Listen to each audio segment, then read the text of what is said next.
going on, YouTube? How are we doing today, fam bam? What is happening? It's Sunday. I hope you guys didn't miss me too much. I know I took a little bit of a hiatus. It was all very, very much needed and worth. I took a little bit of this. Well, a little bit of this. I should just say I took Tuesday off. I didn't stream on Tuesday. And that's because I went to a college basketball game, y'all. I went to go see my beloved Kansas Jayhawks play in Las Vegas, which is pretty close to me. So I got to see the Jayhawks play. I was raised a Jayhawks fan because my dad went to school in Kansas. He went to college in Kansas and became a huge Jayhawk fan. So since I live in the state of Arizona, I am still a Kansas University Jayhawks basketball fan, that is. I went to college at an Arizona university. So when I normally root for college sports, it's mainly U of A stuff. But when it comes to basketball, my heart is in Lawrence. And that's where it will stay. But anyhow, I hope you guys have all had a wonderful week. I miss y'all. I hope that your Thanksgivings were amazing. I hope that your families are well. And how is everybody tonight? Dragon Gamer, welcome. Daniel, the Legendaries. I like the new name title, Daniel. Oddbro is in the chat. How we doing tonight, y'all? I hope that everyone had a great Thanksgiving. My Thanksgiving was splendid. Gina and I hosted. It's our third year in a row hosting, I believe. And it was wonderful. Turkey, ham, mashed potatoes, greens, beans, tomatoes, potatoes, you know, all the good stuff. We had, but in all seriousness, we had some pretty good food. My sister made her ever famous homemade green bean casserole.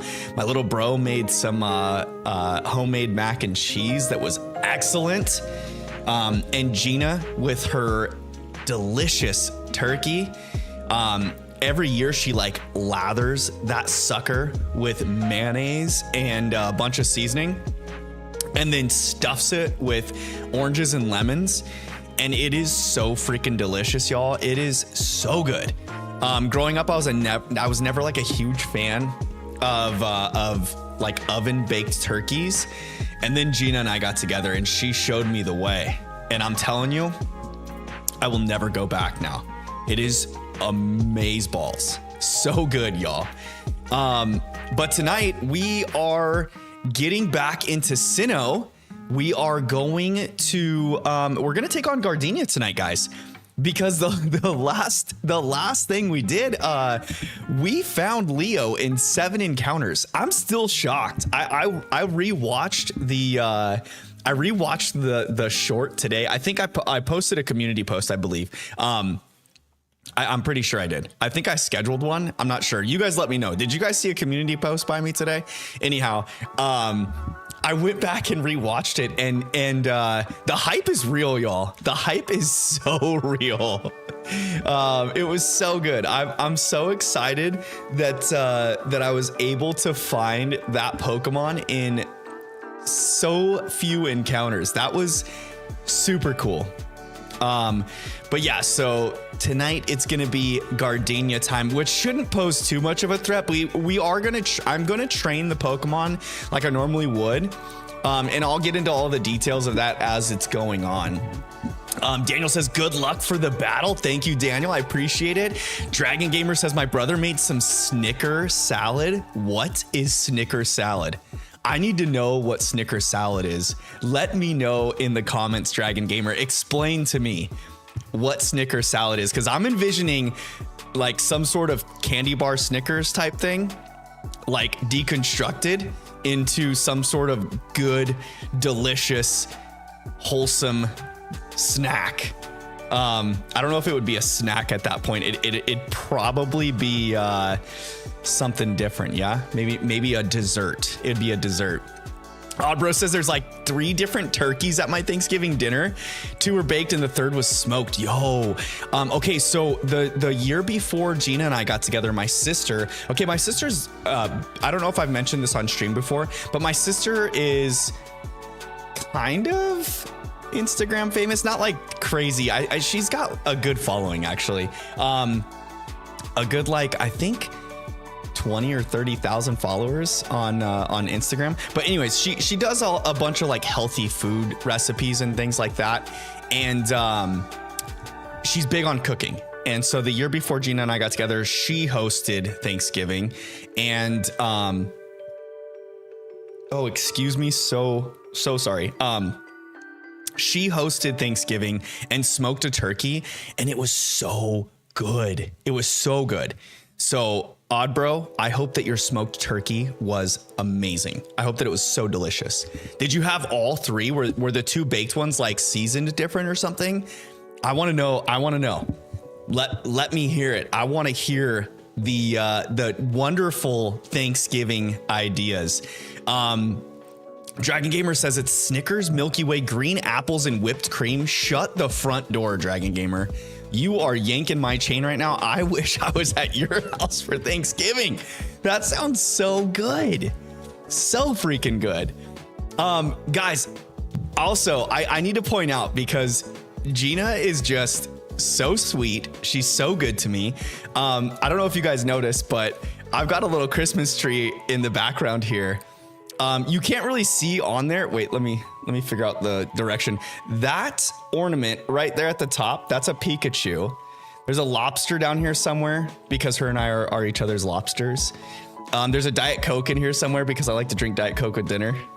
You can't really tell all of the ornaments. The kids made some homemade ornaments too. That's what this little gift is down here, hand painted. And she topped it with a bow and put some lights on it. I'm super stoked, guys. What a cool little tree I've got. And it gets to stay in the the background of the stream and just bring joy to the stream. Also, I don't know if you guys noticed, but I did pull up. So generally on stream nights, I listen to Stream Beats by Harris Heller. It's a copyright free list of music that I use for streaming, so that way my streams don't get like DMCA marked and whatnot. And they have a lo-fi Christmas album that I have playing. It doesn't look like there's actually too many actual Christmas songs on here, so I think it's just gonna be like Christmas sounding tunes, you know? So if you go like shopping during the holidays and it's not traditional music, it's just like kind of jingles in the background, that's probably what this is. But I did start stream out with, they do have a rendition of Jingle Bells, which will more than likely play again because we're gonna be at it for some time, y'all. We will be here holding down the fort, getting it going. And with all of that being said, let's just jump on over. Let's get the game scene up, y'all. I'm sure you guys are tired of looking at my grubby face. If you guys are tuning into Shorts feed, or the vertical format feed, I do have the badges across the bottom of the page now. As well as on the normal stream. You could see them down by the Pokemon down there in the bottom of the page. Okay, so before I jump too far into this, I need to message my friend back real quickly, like before I get too far into it, you know. There we go. Okay. The messages have been sent. I posted on Twitter and Blue Sky, by the way. If you guys have a Blue Sky, I am over there on Blue Sky now too. All right, so we are pretty much set and ready to go, I believe. Between Mikey and Leo, I don't think that we're gonna have too much of an issue with Gardenia. But what I want to do is train these fellers up. So I'm going to put one in the box now, because if you don't know, in BDSP, you get experience share. So all your Pokemon gain experience at the same time, which means that they also gain EVs together. So whatever Pokemon you're taking out, they will gain those EVs. So with that being said, I need to figure out what Pokemon we can encounter around here. I think just out here in the grassy area is what I'm gonna probably do. Weasel. Yeah, we don't want to face Weasel. That would be a good speed EV, but that's not really what we're wanting. Being that our team is all fire, I think we want to avoid the Weasels. What I could do actually is go into the forest. I think, here we go. I think the forest might be a good thing. Daniel asks, what is the next hunt? The next hunt after Gardenia, I think it's after Gardenia, right? I get the bike. I believe so. Once we get the bike, we can go south on the bike trail. A Baniri. I don't know what Baniri gives. I'm sorry, Fam Bam. I gotta figure out the EVs that we're gonna get. Excuse me. For the different Pokemons. Let's see. Okay, so Baniri gives speed points. That's good to know. Because with Houndoom with Leo, I think we want speed. We want to go for speed, all speed. What else is in Eterna Forest? That could be, Eterna Forest. Oh, you know what? I think Badoo gives special attack EVs. That could be good for Houndoom as well. Eterna Forest.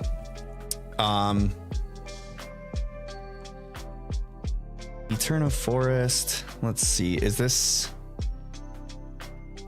Brilliant Diamond Shining Pearl? Yes, I'm on the correct one. Okay, so in Shining Pearl, we've got Wurmple, Cascoon, Dustox, Baniri. This is random encounters in the morning, day, night. We're doing night encounters. Okay, so it's going to be Wurmple, Cascoon, Misdreavus, Badoo, Baniri, and Dustox. Dustox at a very low 2% rate. Let's see, what does Wurmple give us here? Wurmple gives an HP point. We don't want that. What does Cascoon give? Same thing, maybe? I don't know. Maybe hunting here is not going to be good. That's defense. Let's see what we can do here. Misdreavus does special defense. Still not good. Bidoo. Daniel, you're at 1,080 encounters on the Piplup. Yo, you are trucking along pretty nicely there, though. Badoo does special attack points like I thought. Baniri is speed, and then Dustox, which we will probably not run into too much. Alex, welcome to the chat. How are you doing tonight, Alex? How was your Thanksgiving, my friend? How was hanging out with your family, friends, all the good times? I kind of want to focus on speed EVs for Leo, and probably physical attack EVs. I'm thinking for Bidoof is a health, I think. So I don't know if this is going to be a good area for training for Monferno. We might need to settle for speed EVs for Monferno. The nice thing though is that Gardenia's ace is at level 22. So we won't have to train too much here. Dragon Gamer says, since the last stream, I started a game of Shining Pearl and I have 25 hours, but I only need to battle 9 more Pokemon, so I will finish the Pokedex. Yo, that's good. That's a pretty good playthrough right there. I think I think the average like time to become champion is like around that same amount, like close to 20 hours, I believe. So you've almost completed the Pokedex in that time. That's pretty good. But yeah, Gardenia's Roserade, Roserade. It will definitely, it's at level 22 for sure. For sharesies. Okay, let's see. What does Shellos give? Not that I want to, I don't know. Fighting Shellos is not a good idea. Okay, Shellos does HP. Yeah, I'm not sure that we're gonna have a good time finding what we need to for Monferno. I might just go back into the forest and just hunt Baniri down, you know? I think that might be our best bet, is just get, and if we're just gonna do speed EVs, I might as well get Leo back out the box and do it that way. Unless, I don't think that I can actually go on to, can I go to the other side of let's see. Let's see here. I don't think I can go to the other side over here. Oh, uh-oh. Did I just trigger? I might have triggered something that we don't want to do yet. It is Cynthia though, but we don't know who this is yet, guys. Is that a Pokedex? You must be helping Professor Rowan. What's your name? Looks like I'm telling her my name. Hello, Casey. I'll be sure to remember that name. My name is Cynthia. I'm a trainer just like you. You're not just a trainer, Cynthia. I've been studying Pokemon mythology lately just out of curiosity. Here in Eterna City, there's a statue of an ancient Pokemon. According to myth, it was an extremely powerful Pokemon. Who knows? You may encounter something like it while you're traveling with your Pokedex. Dragon Gamer says, I beat the champion last night. Congrats. How did the battle go against Cynthia? How was your Elite Four run? What was your group of 6 Pokemon? What was your team? Daniel says, what's your guess for Piplup to get the shiny? Well, I got mine in 2074 encounters. I think that you're gonna be in the 2300 range, just like I was thinking for my hunt. I think that's a safe number. 23 to 2400 range. That's a safe range, I should say. Not number, right? We're going for a range here. Try using these. They should help you on your way. I obtained TM93. What is TM93? Cut. All right, the hidden move cut. Remember, you can use the hidden move cut from your Poketch in the field. It will let you go places that were previously inaccessible to you. That's important for filling up your Pokedex, right? Then luck be with you, young trainer. All right, luck be with me. I don't remember. Am I supposed to take on Team Galactic before I can take on the gym leader here? Hi, Bean. Okay, Route 211 might have some better. We got Ponyta right over here. Are you kidding me, y'all? I thought Ponyta was only underneath the thingamajigs. Route 211. Let's see. West Route 211. Oh, the Ponyta encounter rate is only 10%. We do not want to mess with that. But there is, okay, so HP Geodude at 10%. What does Metatite give? Metatite gives a speed point. That actually could do good. Metatite might be the way to go. Maybe I will train off of Metatites over here.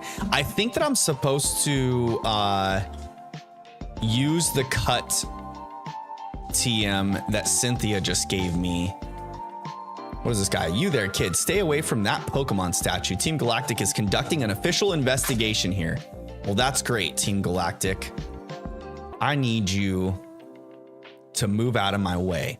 I'm pretty sure that I don't need to beat Team Galactic to go in the gym, but I need to beat Team Galactic to get the bike voucher because we saved the bike shop person. Yeah.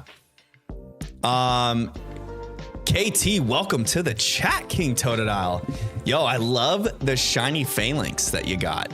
Good job on the shiny phalanx. The shiny phalanx. There we go. Get it right. Get it right.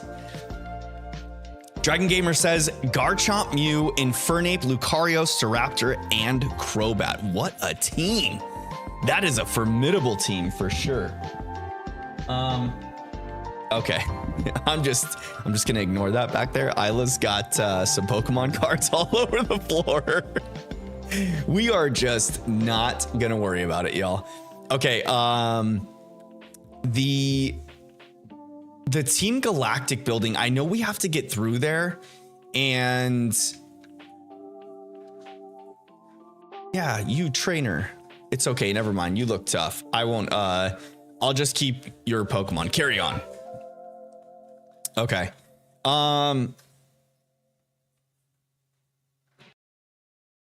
Let's see. Let's just go in. Let's go in and see what we can do here. Hey there, how's it going, champ to be? That's what I said to some boy who zipped in here earlier too. The gym leader, Gardenia, is a user of grass type Pokemon. It should be obvious, but grass type Pokemon really hate fire. Wait a second, I should tell you about the gym itself. You can't challenge a gym leader until you find and beat all the gym trainers who have hidden themselves. It's a bit challenging, but just think of it as good training and go for it. Okay. Maybe we just take them on, yeah? I think that's probably the best bet. Let's, oops, not trying to save yet. Go in here. I'm going to grab Leo out of the boxes. We're gonna put her. It is a her. We're gonna put her at the front of the party. Let's just go in and take on some of these gym trainers. We have to get through 3 of them, I believe, anyhow. So we will go at it. At my gym, no one gets to battle with the gym leader, me, until they've beaten all the other trainers, Gardenia says. I'll be waiting for you in the back. Good luck, challenger. All right. So we've gotta find and battle the trainers here. So we will just go ahead and do that first and foremost. I am just exiting out of some internet windows here so that my browser's not acting like my brain. Bunch of windows open, music going on in the background, you know. Don't know where it's coming from. That kind of thing. Okay. All right, first trainer, I believe, is over yonder. Over yonder. She's like down here. Not there. Maybe she's over here. Oh my gosh. Not there. Oh, she's right there. I see her. Look at her. See her in behind that tree there with the little bow on her hair. How did you know where to find me? Let's have our battle. Yes, let's. All right, let's see how this goes first and foremost. Level cap is 22 for Gardenia, so we might need to swap Mikey to the boxes before finishing this. And the reason we're going to hold off on, okay, so Ponyta is available on 211, but it's at a 10% encounter rate. Whereas when we go south on the bike trail, underneath the bike trail, there is grass patches there where you can find like Kricketune or Kricketot or Kricketune, one of the two, or both, and Ponyta. And Ponyta comes in at a much higher encounter rate, which is where we're going to hunt our Ponyta. Okay. And wow, I just realized Leo has no fire moves. That's not good. Vader, welcome to the chat. How we doing? How we doing? Dragon Gamer says Garchomp had a coin, Lucario has a lucky egg, and Crobat has the poison barb. You love to see it. I can't get the pink squirrel or black sheep. Who's the pink squirrel that you're after? The is it Squovet? Is Squovet pink? Black sheep is Wooloo, correct? Okay. Why did I go in here with Leo not having a fire move? That wasn't very smart. Using Sunny Day. Okay. Vader says, I found a shiny Mantike yesterday. Yo, congrats on the shiny Mantike. I don't know that I know what shiny Mantike even looks like, to be honest. I'm trying to think on the top of my head. I can't picture it. All right, we're gonna try and get through as much as we can with Leo not having a fire type move. I don't understand why I did that. That was silly of me. Target is attacked with discharge of filthy gases. This may also poison the target. Well, I don't think that Roselia can be poisoned. And the paralysis is not gonna be fun here. Not gonna be fun here. Dragon Gamer says, I went into the Elite Four with 30 revives and I walked into the champion fight with 23 and I finished with 12. Oh my gosh, that Garchomp is so formidable. I'm telling you. I'm hoping that when we get to that point that I've trained my Pokemon properly and that they're ready for the battle, because we will definitely need to do some hardy damage to it. And part of that is going to be speeding up Houndoom. We want Houndoom's speed to be through the roof. And then I'll have Magmortar's defense and special defense, I think, maxed out as my tanky fella. Next trainer is at the end, past the two boulders, I think. Thank you. Okay, let's just, we've got Rock Smash, Stealth Rock, and Cut. Okay. And Mikey can learn Cut. Well, we don't need to teach it to him though. We might as well heal Leo's paralysis. And I need to check something out here, because I need to figure out when Leo's gonna have a fire type move.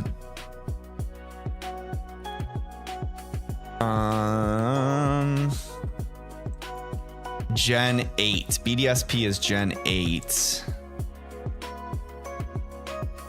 Standard level up. He should know Inferno, Nasty Plot, Thunderfang, Leer, and Ember. So we can go to the move relearner, but he's way later in the game, I believe. Howl, Smog, Roar, and Bite is what he has already. He's going to learn Taunt at level 20, Beat Up at 26. He doesn't get Fire Fang until level 30. That's not good. And he's not even... He's a special attacker, so we want him to hit on the special side. We want him to know, like, Flamethrower. But I might have to wait to buy that TM. That's kind of frustrating. All right, well, we're just going to have him focus on dark type moves, I guess. He's already our dark and fire type. So we'll just have him focus on that stuff. And then Monferno's going to be packing some of the elemental punches. I might need to keep some of the Fang moves handy just in case.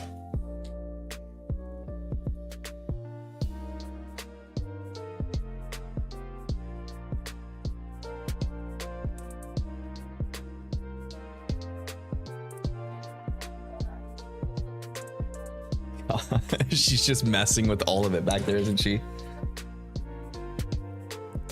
What a turkey. What a little turkey. Vader says it's just a lighter blue than the normal one. Ah, okay. Okay. Leo got poisoned. Great. Good old Badoo. And you're about to fight the League? Ooh, very nice. Very nice. Vader, what's your team consisting of going into the Pokemon League? Dragon Gamer says, every time she beat one of my Pokemon, I revived Staraptor so I could lower Cynthia's Garchomp attacks so it wouldn't one-shot my Garchomp. Ah, I gotcha. I gotcha. With like a Dragon Claw or something. You just cycled them in and out, huh? That's a good way to do it. Little intimidation cycling. Well, this is annoying that he's poisoned, but I guess we'll just keep biting away. Biting away at these little flowers. So Gardenia's ace is level 22. I might actually take this gym on without getting Leo to max level. What I'm thinking I'll do is probably switch train Leo. Excuse me.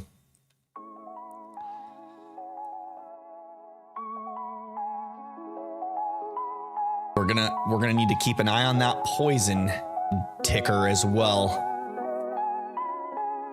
We don't want to get too far out of here.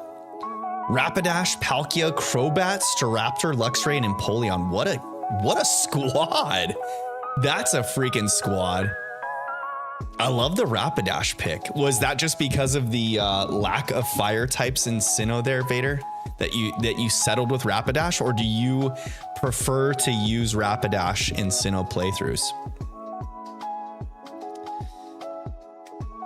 I love having Luxray on my team in Sinnoh. Luxray is just such a staple in Sinnoh, you know? Like, what are you even doing if you're not using Luxray in Sinnoh?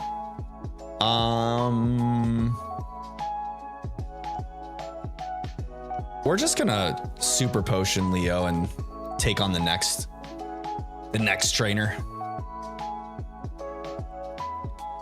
I think she's over here somewhere. I probably should have asked that other trainer. Oh yeah, I got it right there. She there. Even when you try to conceal it, you can't hide the aroma of flowers. No, you can't. Gardenia Junior Trainer. Aroma Lady Angela is what I meant to call you. Sending out the Turtwig. Oh, look at how cute he is. Gosh, I feel bad kind of a little bit, but not really. If that was my Turtwig, don't worry, little Turtwig, I would never put you through this if you were my squad. Oh, look at him. He can take a punch. Turtwig's got that physical bulk.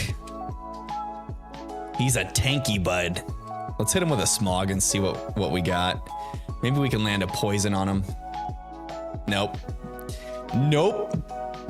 Don't get the poison. Oh my gosh, he hit the Iron Tail. Watch defense drop. Hurt by the poison again. Vader says, I just needed a fire type, so you settled with the Rapidash. I do like Rapidash though. It's pretty good. The move set for Rapidash kind of stinks though. Dragon Gamer says, by the way, you said Sinnoh was the 8th gen, but Galar is the 8th gen.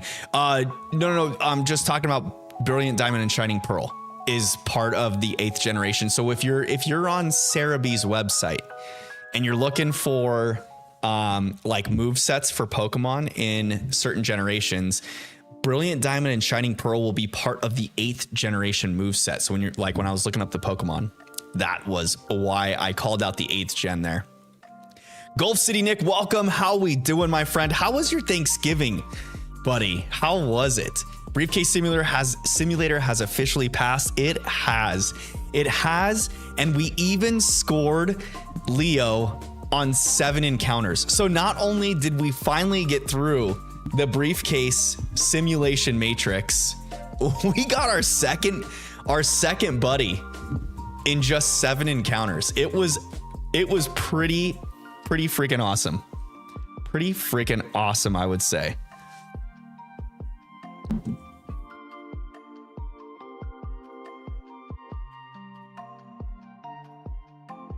Yeah, Dragon Gamer, I am very aware that Sinnoh is Gen 4. Just the technicalities when checking out, I'm just gonna go heal my Houndoom. I keep giving it potions and stuff. I might as well just go up to the Pokemon Center and heal up here. Let's just do it proper. That's the Mart. We want the red roof. There we are. There's our red roof. There's our red roof. Doink, doink, doink. Gulf City Nick says, I assume you will be hunting for Heatran since fire type. I got a cold, so not so great. Oh no. That is unfortunate, my friend. Thanksgiving is probably one of my favorite holidays, if not my favorite holiday. Between Thanksgiving and Christmas, I like them both so much. But yes, I love to enjoy all the good food on Thanksgiving. So I am so sorry that you have a cold and that you weren't able to enjoy the festivities as much as you could have. But yes, there's a good chance that I will shiny hunt Heatran at the end of this. We have to, the whole point of this playthrough is just to become champion. But yeah, there's a good chance, since that is in the post game, after we become champion, I think I'm able to get to Heatran right away. I just have to do the like, is it Flint, or you have to escort someone through the cave, I believe. I haven't done it in a while, but that would be a fun hunt to end this series with. That would be for sure. So yes, I will probably do that because I don't have a shiny Heatran, and that would make total sense. Thank you for the suggestion, my friend. I appreciate it so much. Yeah, I'm not entirely sure. I don't want to like fully commit to doing post-game stuff, but I kind of want to. Just because depending on how this run continues, I feel like the briefcase simulation took its toll on chat. I feel like towards some of the latter stages, the lack of, or the drop in viewers was a little daunting, but hey, I should just do what I want to do, you know? So I probably will, because that sounds like a good idea. All right, Rosalia, what you got here, flower? Let's just hit him with a bite. Dragon Gamer says, I wiped the bug Elite Four member with my Garchomp. Just Garchomp through the bug types. Gulf City Nick says, it's expected of Massachusetts being bipolar. Oh, are you guys getting some pretty crazy spikes in weather up in the Northeast now? I feel like down here in Arizona, it's been pretty stable. We've finally dropped in temperatures, and it's stayed that way. It's been pretty cool the past couple weeks, which has been nice. It's definitely warmer than it was last year, though. So I feel like this winter has been quite a bit warmer, in like an uncharacteristically way. Oh my gosh, I'm stroking right now. In an uncharacteristic way for Arizona. It's a little bit warmer than it normally is, it seems, but it's been really nice. And like, we took advantage of it today. We took the dogs on a little walk. It was nice before stream. Yeah, I'm just going for it, fam. We're at level 21. We've got such an advantage against this gym leader. I think we just do it. I think I just go for it, because realistically, EV training right now, it's just to get Leo speed EVs. And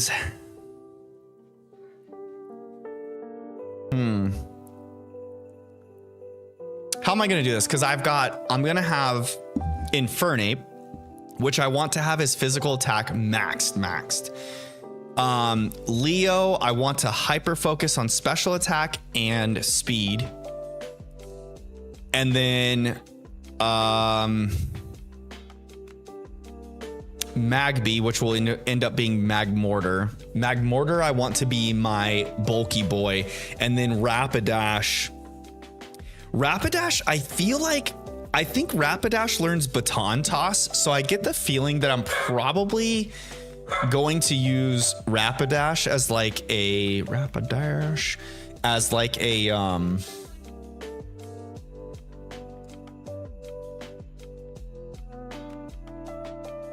this is Gen 8 here.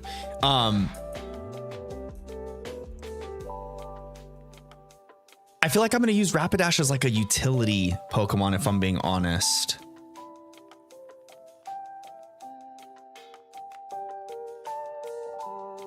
I am my own Galarian form. Standard. There we go. Standard is what we want. Okay. Poison Jab's not too bad. Will I need Poison Jab in the Elite Four though? Probably not.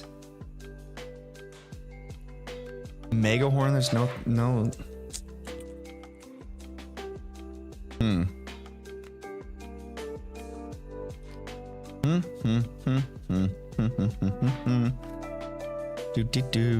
Do. Okay. Yo, Rapidash can learn Solar Beam and Solar Blade? Really? We could possibly do some silly. Oh, that's Sword and Shield. Sword and Shield. Let's see here. BDSP. This is what we want. Sunny Day, Solar Beam, Iron Tail.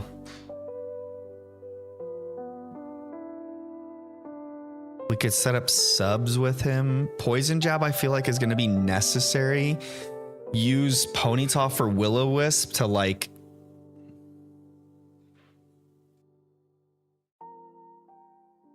We can do some Chesto Resto shenanigans with Rapidash, maybe. And it learns Iron Tail. I feel like Iron Tail and Poison Jab will be good, but I don't know if I'm even gonna have Iron Tail early enough.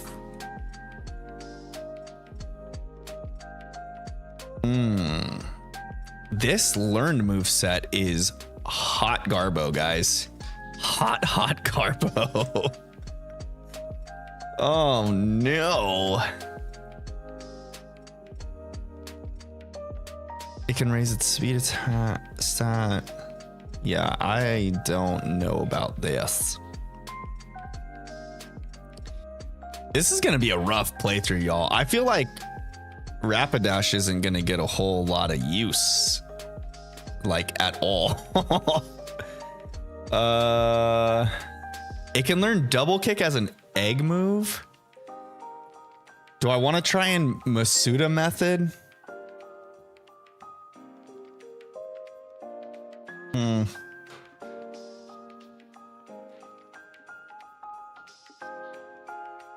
I don't know. I feel like, oh, we can learn Charm as an egg move. That could be huge. That could be super huge. And High Horsepower as an egg move? Oh no. Am I gonna Masuda method hunt this? And the other thing too is I'm gonna need to get 2 Pokemon that are breedable with it. Oh shoot. I need the parents to know both of those moves for it to pass down egg moves to the Ponyta. Oh gosh. Should I do that, fam? Do you guys want to sit through something like that? Is it that necessary for me to have High Horsepower and Charm? It might be, especially against Cynthia. Charm could be huge. High Horsepower can come in handy. I don't know. We don't get the need a Death Fodder Pokemon as backup. I like where your head's at, Nick. Yeah, so híjola. This is gonna be This is gonna be a weird run, y'all. If I'm being completely honest, this is gonna be weird. Okay. I'm not gonna worry too much about it right now. Let's just finish this gym.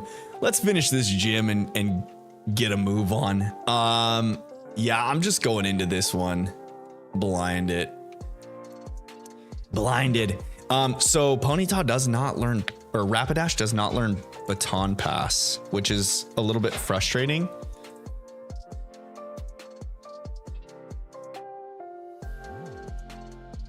I wonder if Ponyta can learn it. Let's see.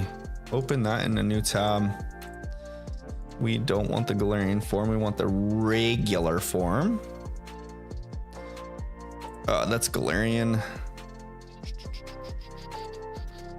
Yeah, it's pretty much all the same moves that Rapidash learned. So there's nothing that Ponyta's going to learn before evolution.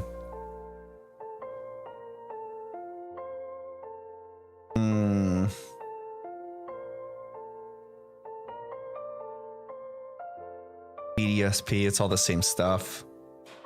Yeah, this is gonna be a little weird. I'm Eterna's gym leader, Gardenia, the grass type master. When I first saw you, I was convinced you'd find your way to me. My hunch was right on the money.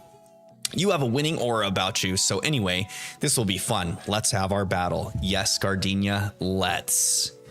But about your comment, Nick, this is not a full blown Nuzlocke. I'm gonna try and play it as close to a Nuzlocke as I can, but if I lose Pokemon throughout the run, I'm not like hardcore setting myself to those rules, but I am doing no items in battle, only held items. Speaking of which, I should have put a berry on Leo before going into this. But yeah, so the Cherubi avoided the attack. Of course it did. Not a full-blown Nuzlocke here, but we are doing this playthrough with a couple added rules to make things a little bit more of a challenge, like not leveling up past the gym leader's ace, only using held items, no items in battle, which is pretty much going to limit us to only berries. There's a few items that I think we get throughout the playthrough, or we can get from NPCs. But besides that, it's going to be... Still have one safe switch for Cynthia. Yes, definitely. And that will it's looking like that's going to be Rapidash, because I'm pretty sure that Magmortar can learn, I think Grass Knot or Energy Ball, one of the two. So I'll have some type coverage that way with him. I'm pretty much going to use Magmortar to run through... it's not Agatha. Who's the ground type Elite Four member in Sinnoh? It's like Agatha's sister or something. Anyways, I'm probably gonna need to rely on Magmortar to get through that Elite Four member. And then I'm pretty sure that Leo just walls Cynthia's Spiritomb. So and I think Spiritomb is her first Pokemon, if not second, or depending on who I have out, you can bait the Spiritomb out somehow. And then I just use Leo, set up with some nasty plots. And the whole reason why I want to speed train Leo is because I need to make sure that I'm faster than Cynthia's Garchomp in the end. So, hi, Isla. Yeah, I think so. So I need to make sure that I get as many speed EVs as I possibly can for Leo. I probably should have left Leo in the boxes, to be completely honest, with this battle. But that's neither here nor there now. So we're just getting after it. But yeah, we want our Leo to be speed trained. Physical moves, of course. That way we can get through Cynthia's Garchomp, and hopefully with enough nasty plots and I think either a Dark Pulse or possibly using Garchomp's attack stat against it in the end, with a foul play will be the way to go. Psychic Jalen, welcome to the chat. How are you doing tonight, my friend? How was your Thanksgiving this week? I hope it was wonderful. Is this a shiny fire types only run? This is shiny fire types only in Sinnoh, which is notoriously horrible for fire types. Let's see if I can get through this here. This here little buddy. Gosh, Turtwig is so awesome. I freaking love that Pokemon. I freaking love that Pokemon. Definitely my favorite starter family, the Turtwig line or Torterra line. But when it comes to my favorite grass starter overall, Rillaboom takes the cake, y'all. That freaking grassy gorilla, it's got my heart. It does, it does, it does. Of course we missed the smog. Are you kidding me? Are you kidding me? Oh, did he just get a crit? Reflect wore off. Okay, we're just gonna switch here. Switch Pokemon here. Spiritomb could be difficult as well. The Gastrodon could rock the whole team with Surf and Muddy Water. Yes, that Gastrodon is going to be a pain. I do Psychic types only, but not a shiny one. Hey, however you want to play the game is okay. It's a-okay. But that does sound cool. A Psychic only run would be fun. I'm just doing the fire type only run to kind of make things a little difficult, because with this game, or with Sinnoh in general, it's known to have a pretty weak selection of fire types. Basically being your starter, Ponyta, Houndoom, as you can see in this game. In the original, you don't get Houndoom in the underground like I did. And then if you play Pearl, you have access to Magby after a certain point in the game. I think you have to get the 5th gym badge before Magby is available. So that adds some difficulty and spice to the playthrough, as well as the kind of self-imposed rules that I've been doing, or that I'm doing, which is not leveling up past the gym leader's ace. It's kind of like a Nuzlocke, except I'm not doing the full-blown Nuzlocke stuff. Okay. Not going to, wow, that grass knot hit a lot harder than I thought it would. Not going to be putting my Pokemon in boxes when they faint to never see the light of day. I'm spending a lot of time getting these little shiny boys and gals, I should say too. And I want to use them. I want them to be a part of the fam bam. So no permadeath. No permadeath, as Nick says. Psychic Jalen asks if this is a Nuzlocke. Not a full-blown Nuzlocke, no. The water gym is going to be a problem, Vader says. Yes, it will be. I don't have a full-on plan for Wake yet. I'm thinking that I'll teach Monferno Thunder Punch, and I don't know if I'll have Infernape by then. And I'm just hoping that his speed is going to be faster than Gyarados, and that the Intimidate doesn't mess me up. Wasn't it hard for you to raise your Pokemon to be so good? Gardenia asks. I guess that's a measure of how much you love your Pokemon. In recognition of that, I proudly grant you this. Oh, baby. Look at that. We got our Forest Badge, y'all. The Forest Badge is here. It's here and alive. And if you keep your eyes on the badges down below, because I'm about to earn the Forest Badge here. Look at that. Look at that. Look at us. Who'd have thought? Who'd have thought we'd be so clever to do funny little things? With the Forest Badge, the hidden move cut will be available from your Poketch. Now that you have 2 gym badges, all Pokemon you received in trades will obey you up to level 30. I've also got something else for you. These are a gift from me. You obtain the stickers that Gardenia uses. Wow. Look at that. And TM86. Is it Grass Knot? Yes. The heavier the Pokemon, the more damage this move will cause. Perfect. Perfect. Look at that, guys. And just like that, we are done with Gardenia. Now we can go take on Team Galactic's base, take down the good old base and free the bike master so we can get our bike voucher. And then we'll set up to start hunting Ponyta, I guess. And while we're at it, I might as well knock out a bunch of Ponyta because I'm pretty sure they give speed EVs, and that's going to be super important for Leo, our Houndoom. So let's rest up and get ready. Vader asks, where's Magby? Magby is not available until after the 5th badge, I believe it is. Because you have, okay, so I think he is available already, but he's a rarer chance of the rare spawns. So Houndoom is a rare spawn in some of the caverns in the underground, and that's who we hunted first. But once you get the 5th badge, I think it is, when you go in the underground in that area, you can unlock one of the caverns that Magby will be in and spawn more frequently in to properly shiny hunt. So I'm waiting to get our Magby then.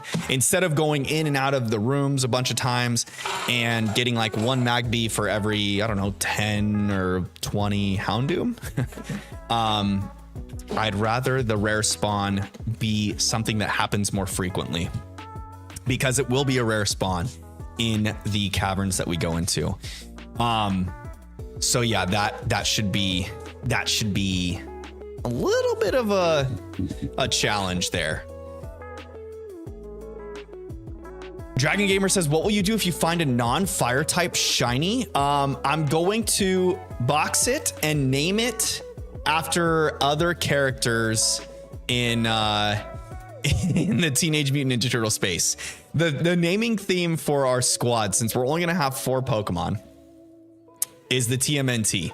So we will here, I'll just pull them up on screen so you can see. We've got Leo the Houndoom, Mikey the Monferno now, hopefully, or soon to be Infernape later on down the line.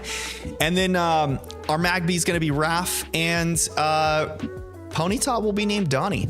So that will be the lineup, the 4 Ninja Turtles. And then after that, we're going to anything that comes in after that, I'm just going to be naming after other characters from the TMNT space. I'm not sure if I'm going to name them after villains or after other allies of the turtles themselves. But we'll pick that as we go along. So if we phase it all, we'll see what happens. It probably is going to depend on my feeling at the time. Kristen, welcome to the chat. How we doing tonight? I had tacos today instead of Tuesday. Hey, tacos are good any day, my friend. Any day is good to have tacos. And what was the encounter number? Let's just hide that there in shorts chat or a short stream. Tacos are good any day, Kristen. Any day of the week you can have tacos.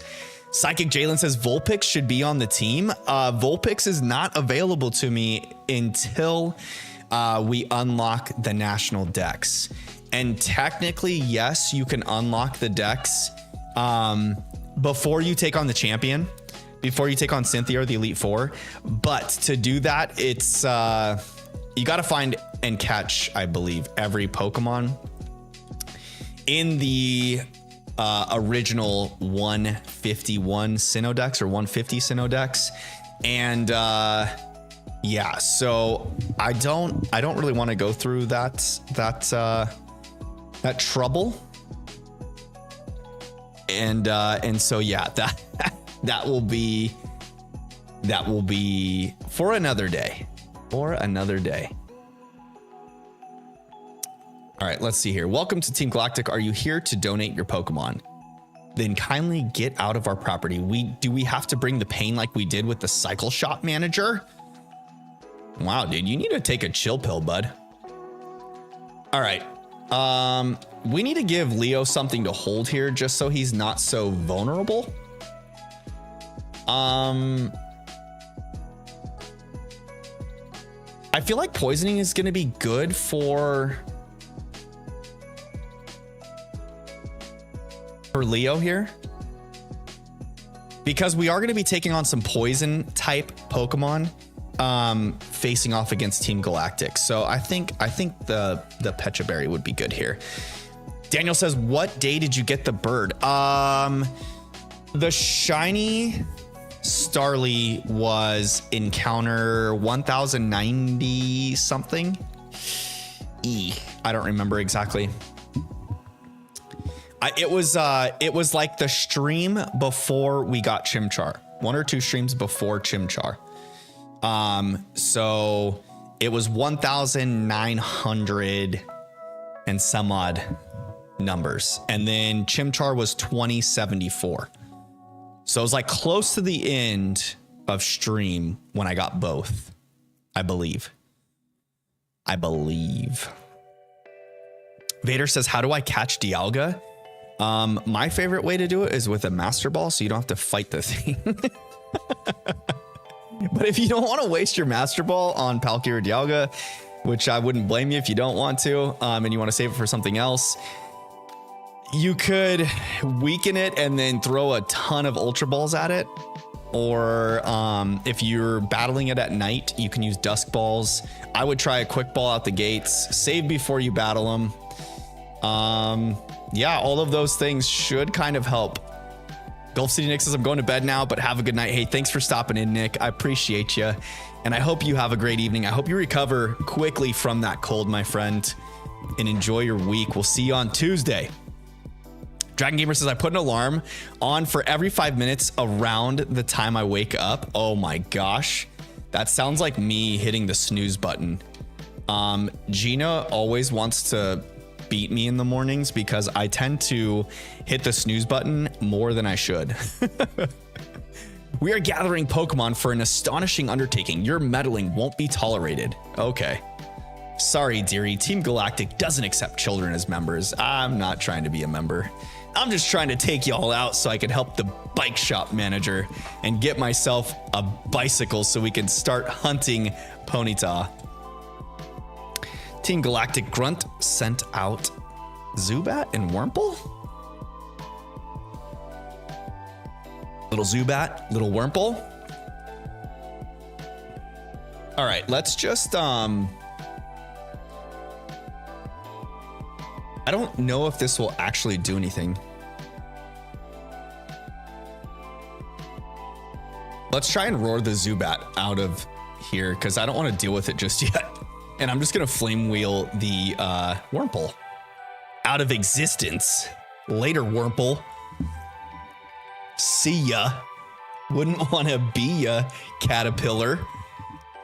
Dialga and Palkia are the easiest legendary Pokemon to catch. Are they really that easy? I feel like their catch rate is pretty annoying. In BDSP they are. Later, Zubat. Let's see what the other... Oh, yes, that's what we want. Glameow. And Cascoon. Okay. All right. Leo's going to bite the Cascoon. And Mikey's going to Mach Punch. No, let's Power Up Punch this thing. We already know Mikey's the fastest. Oh, he used Fake Out. Well, we'll just Power Up Punch. Load up some heavy hitting attacks here. Get the attack boost for Mikey. Pokemon gained it. XP? You love to see it? You love to see it.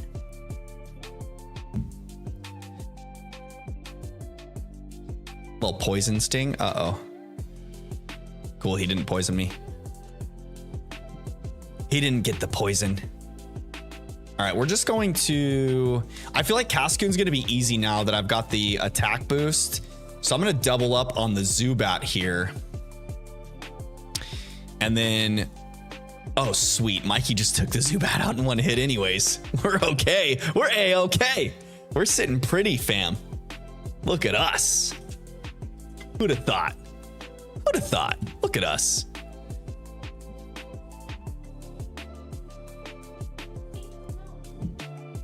Is she? Oh, God. Isla's behind me just dumping dog food out all over the floor. What a little turd. All right, we're just gonna mock punch him out. Dragon Gamer says this morning around the time I beat Cynthia around 2 a.m. I caught Palkia with a normal Pokeball. Nice. Just using the good old classic red and white Pokeball. Excuse me. I feel like Palkia is probably easier to capture than Dialga. Dialga having the steel type makes things kind of annoying because even if you have, excuse me, if you have Pokemon that are capable of like false swiping, and you have false swipe is a normal type attack, so it's not very effective against it. I'm trying to avoid as many of these battles as I can for EV training reasons. So if you guys see me trying to avoid battles, that is the reason. It's not that I'm worried. It's not that I'm trying to ditch the battle scenes. But yeah, I'm trying to make sure that the EV training for the Pokemon is specific to what I want, or maximizing those stats. Because when we get to the Elite Four with our 4 buddies, we're gonna need some things to go right for us. So yes, that is why I am avoiding some of the battles. But for now, it's okay. We'll just do what we do. We just take them on here. Take them on, take them out. Let's go. Look at the Silicune. Look at the Silicune on that guy. Oh man. I didn't do the normal iced coffee like I do Fam Bam. I went with an Alani Nu tonight, and the energy rate is extreme right now. I feel like I'm getting a little jittery. A little bit on the jittery side. All right, the next gym. What is the next gym leader in? The next gym is Maylene, the fighting type. Okay. And her ace is Lucario at level 30. All right, so we just need to make sure that Monferno doesn't go past level 30.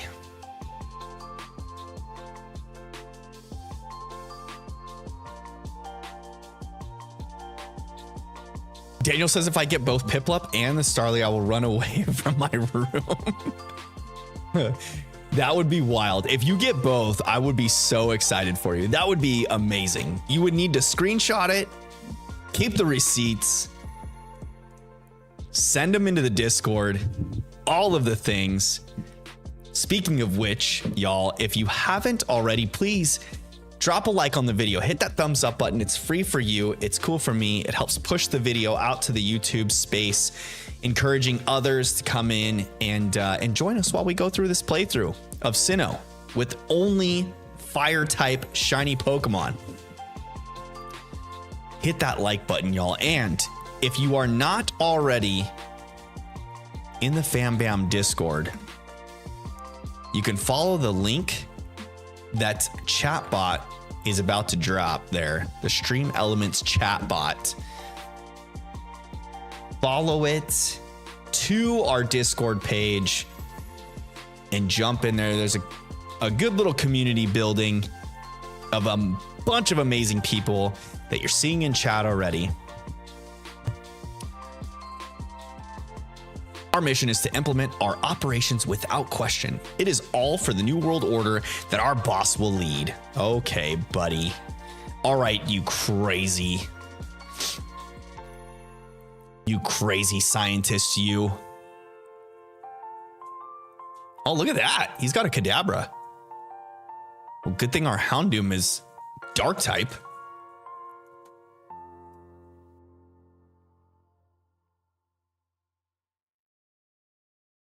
Dragon Gamer says there's a chance that Gloom can spawn in the underground, but it's really rare to find it. It's one of the 9 Pokemon I need for the Pokedex. Oh. Gloom can spawn as a rare spawn. Why don't you just get an Oddish and level it up?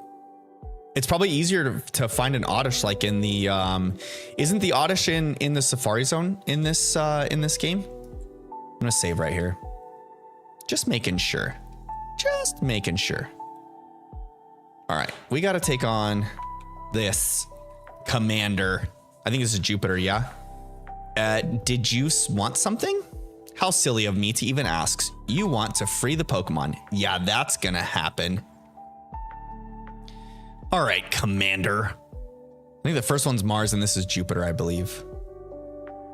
Yes, challenged by Commander Jupiter and her weird stringy leg sleeve that she's got. That can't be comfortable, right, fam? Like, who wears an outfit like that? You've got a full-on spandex bodysuit and the one leg side is like a high sock and some weird strap around your leg and then a cutoff.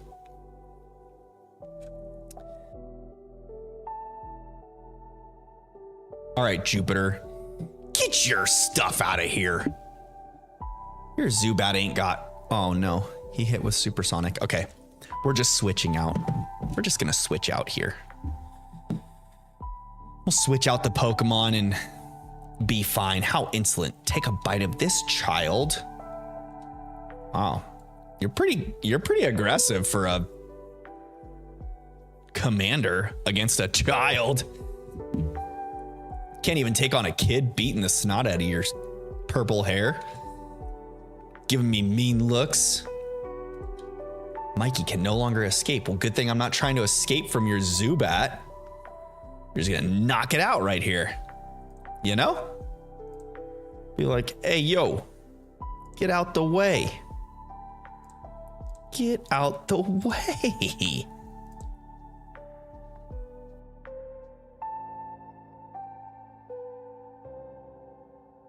Dragon Gamer says I forgot where it is. Where Oddish is. I think you could find it in here, let's see.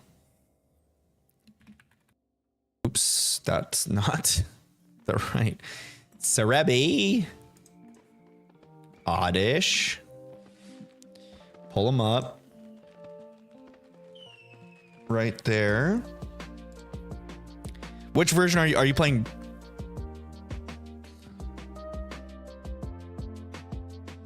Are you playing Brilliant Diamond or Shining Pearl? It probably doesn't matter with Oddish, actually.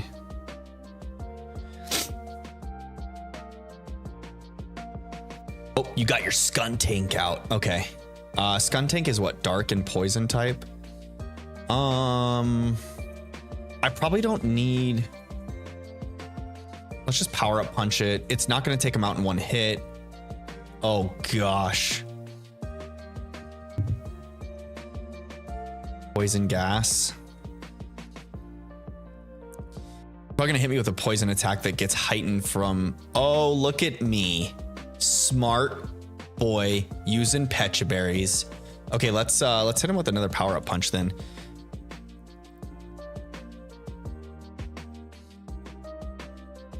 Keep raising that attack.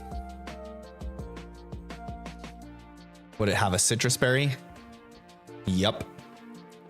It's gonna use poison gas again. We're gonna flame wheel it, and hopefully with the stab flame wheel we can, and +2 to attack, we can take this thing down. Yoink. There we, oh, just shy. Oh no, the flamethrower. Not very effective. We can Mach Punch it now to make sure.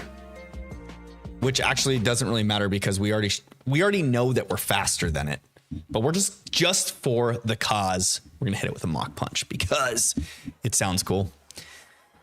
Oh, good old Aftermath. I always forget about that. Dragon Gamer's playing Shining Pearl. It's on Route 229, which I think is post-game. 230 is post-game. And the Grand Underground.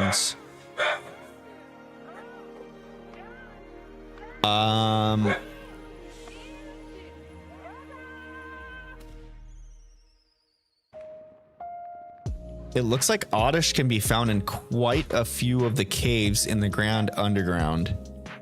But underground encounters in the beginning. It's not there. As a rare spawn, it's not there. Okay, this is Defog obtained. Icicle badge obtained, waterfall obtained, and then this is national Pokedex. Are you sure that Gloom is? I don't think is Oddish and Gloom in the Pokedex. Are you going for your shiny charm with the national? Oh, you already became champion, right, Dragon Gamer? You said you already champion status, so you're going for your shiny charm.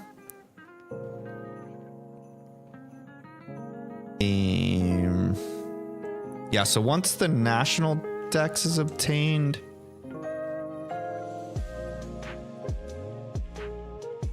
What? That's Brilliant Diamond. Shining Pearl. Oh, it doesn't even show the percentage rate that it spawns? Come on, Cerebi. That's annoying. Okay, well, anyways, it can be found in the Spacious Cave.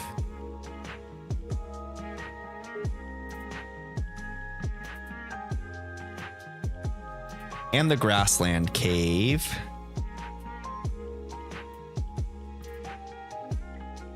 Yeah, so it looks like you're going to be probably searching the same caves for Oddish and Gloom. And if you are in post-game, you can find them on, it says Route 229, which I believe is in that post-game area. Route 229 is... Yeah, definitely in the post-game area.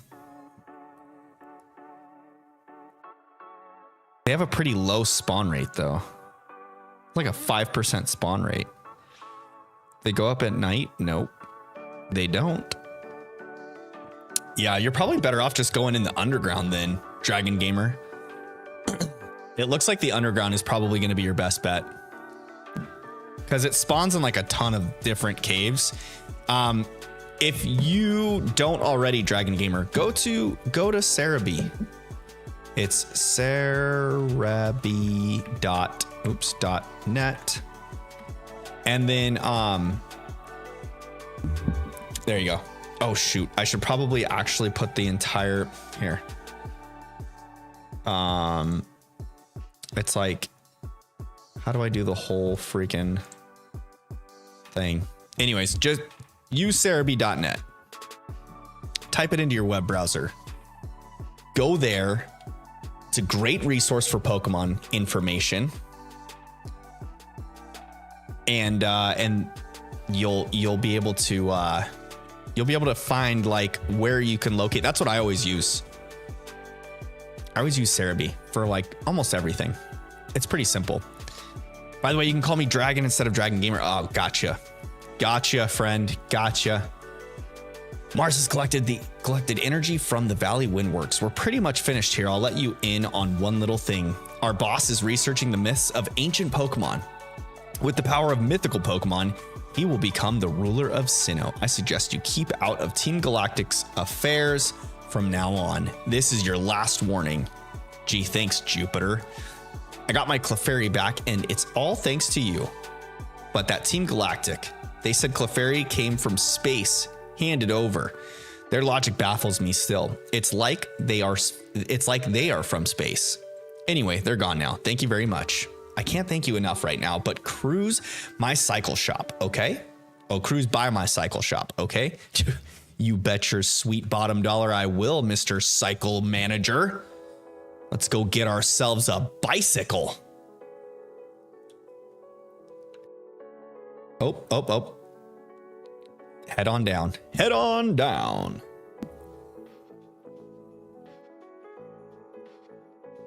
This is what if I... Oh, wait, what? What if I do for both? What if I get both shinies at one time? That would be amazing. The chances for you to get both at the same time is insane odds, Daniel. It's like, here, let me just do some quick math here for you. It's 4096 times 4096.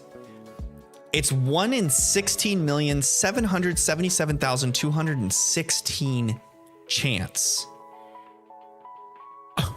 What kind of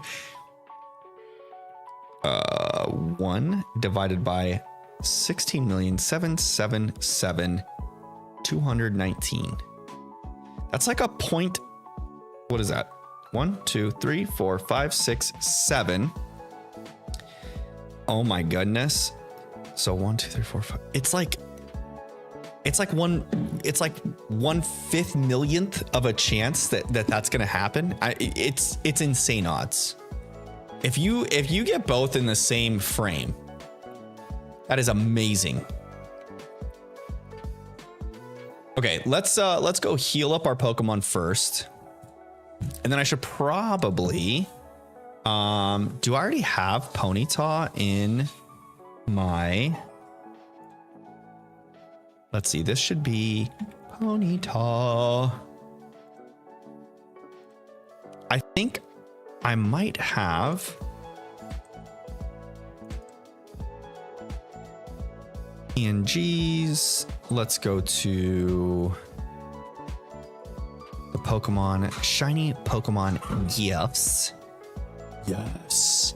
That's gonna be our boy or girl or whatever we get. That's what we're gonna be searching for next, y'all. Okay, I'm gonna put it in both here because we're gonna be hunting rather quickly for this little friend, and we need our encounter counter back up and running. Let's go ahead and put that back up there and make sure that our numbers aren't in the way. There we go. Oh, it's night time for Isla. Hold the phone, fam bam. Hang on 1 second.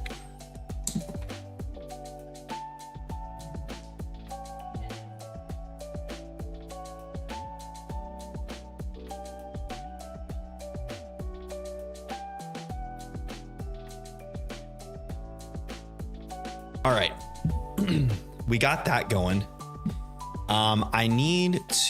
I think I need to do a new, is it Notepad, right? Open the Notepad app and new note. We need to save this to the desktop. In here.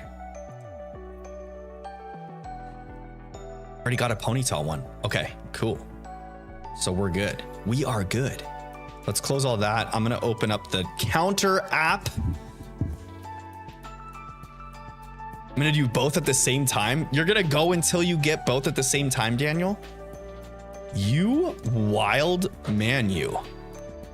Let's edit this. Oh, it's already set up. Look at us go. Yo, I didn't even realize that I had already done this. Okay, let's go to properties here. I need to change this to this. Okay, 0. Our counter is at 0. We are good. This should increase it by 1, and it does. Our counter's working.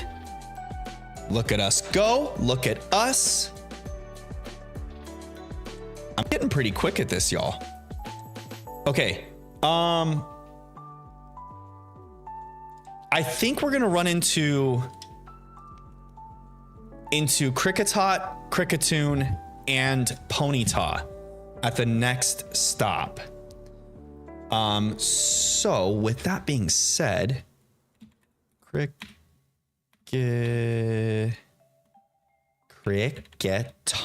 There we go. Gosh, my brain was like frozen.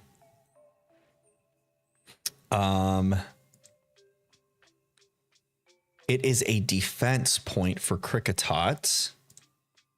What about Kricketune? Kricketune is... What do we got? Ponyta is a speed point. So we might just be searching for the Ponyta with oh, Kricketune's attack points. 2 attack points even. Yo.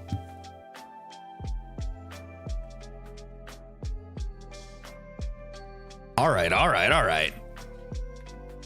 Exclamation point shiny luck there, Daniel.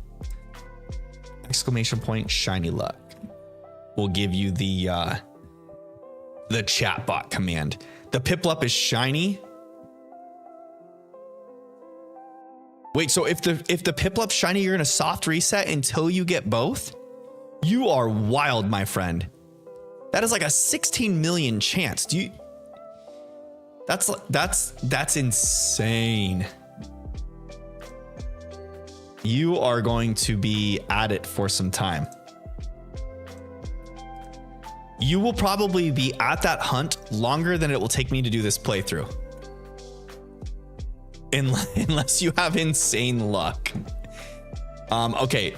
I think I might just keep both in the party. Hold on. I don't want, oops, rest the Pokemon again. I don't want Houndoom to get attack EVs. So probably what I'll do is hunt Ponyta with, what route is that we're going to be in?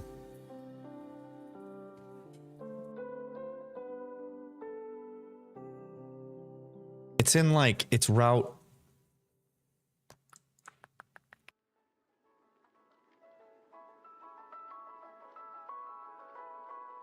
It is route 206. Is that what it is? No, 210, 211. I think it's 214, 215. 214. Okay. That is not it. What is route 215? That's also not it. 211? Nope. That's where we were at before. 206? Yes. That's the one. Okay. Okay, so Ponyta comes in at a...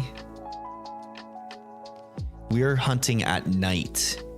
So Ponyta and Shining Pearl is a 35% encounter rate.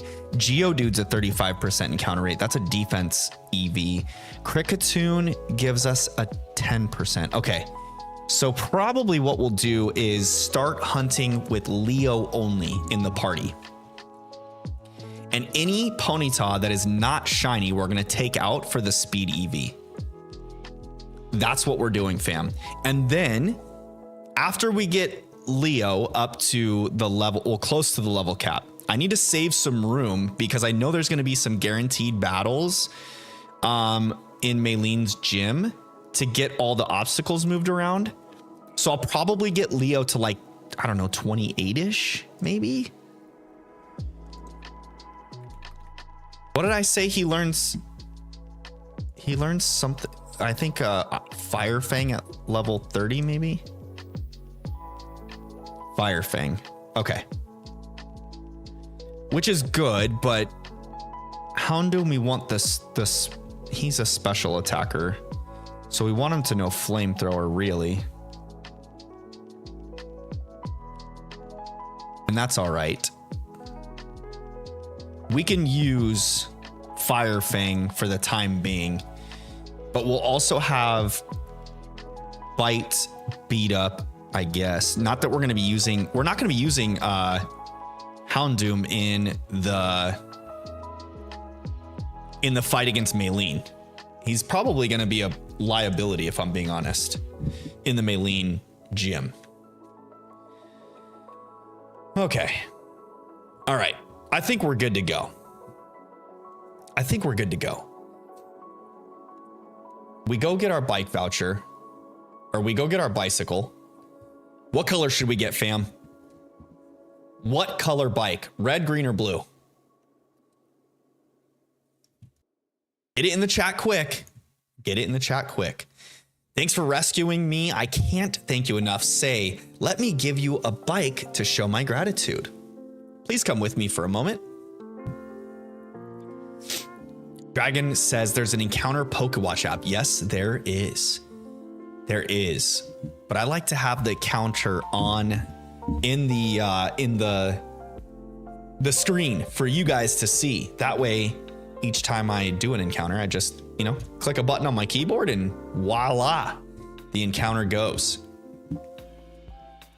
Kristen says blue. I'd like you to choose a color for your bike. Which one will it be? Oh, we could do yellow. Does yellow change anyone's mind? I knew blue, green, and red were options. I forgot that yellow was an option. What should we do, fam? I'm letting the fam bam pick this one. My hands are off the wheel right now. If Kristen's the only vote, then blue it is.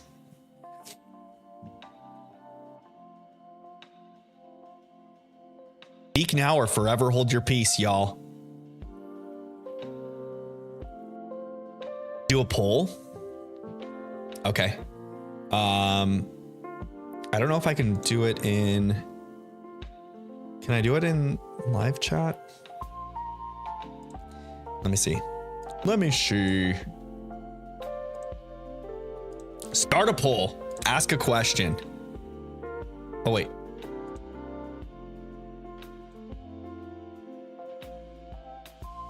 Green, blue, red. Add another option. Yellow. Start the poll. What color bike? Bam, bam, bam. Start the poll. Boom. It started. Y'all better get your choices in quick.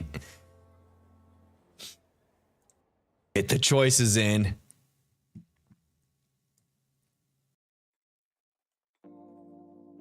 I'll do it in shorts chat too. What color bike? Bam, bam. Green. Low. An option. Blue. Red. Boom. Now it's in both.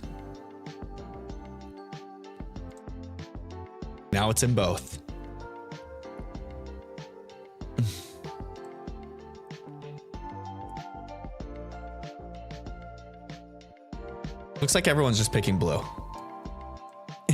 Y'all want blue. I see y'all want blue.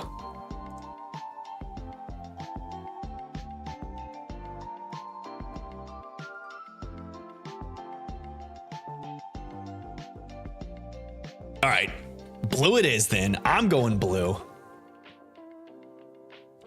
Mandrew, welcome to the chat, my friend. How you doing tonight, my friend? How was your Thanksgiving, Mandrew? I hope it was good. The green machine, he says. We do have a vote for green. Uh-oh. 1 vote for green, 3 votes for blue. It could come down to the wire here, y'all, or not. I'll just probably pick the blue one here. It's looking like blue is what's gonna happen.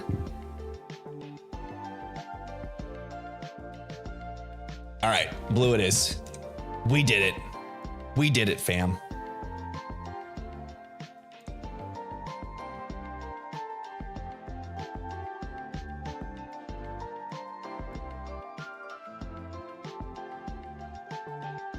Do I want the blue bike? I sure do. Look at how sly we look there. Look at how slick we look on our blue bike, y'all. You've chosen a dignified blue. It almost seems like you see the bubbles of Squirtle reflected in it. Well, that's a little different. Maybe we should have picked red, y'all. It's perfect for you. You think the blue bike is perfect for a fire-only trainer?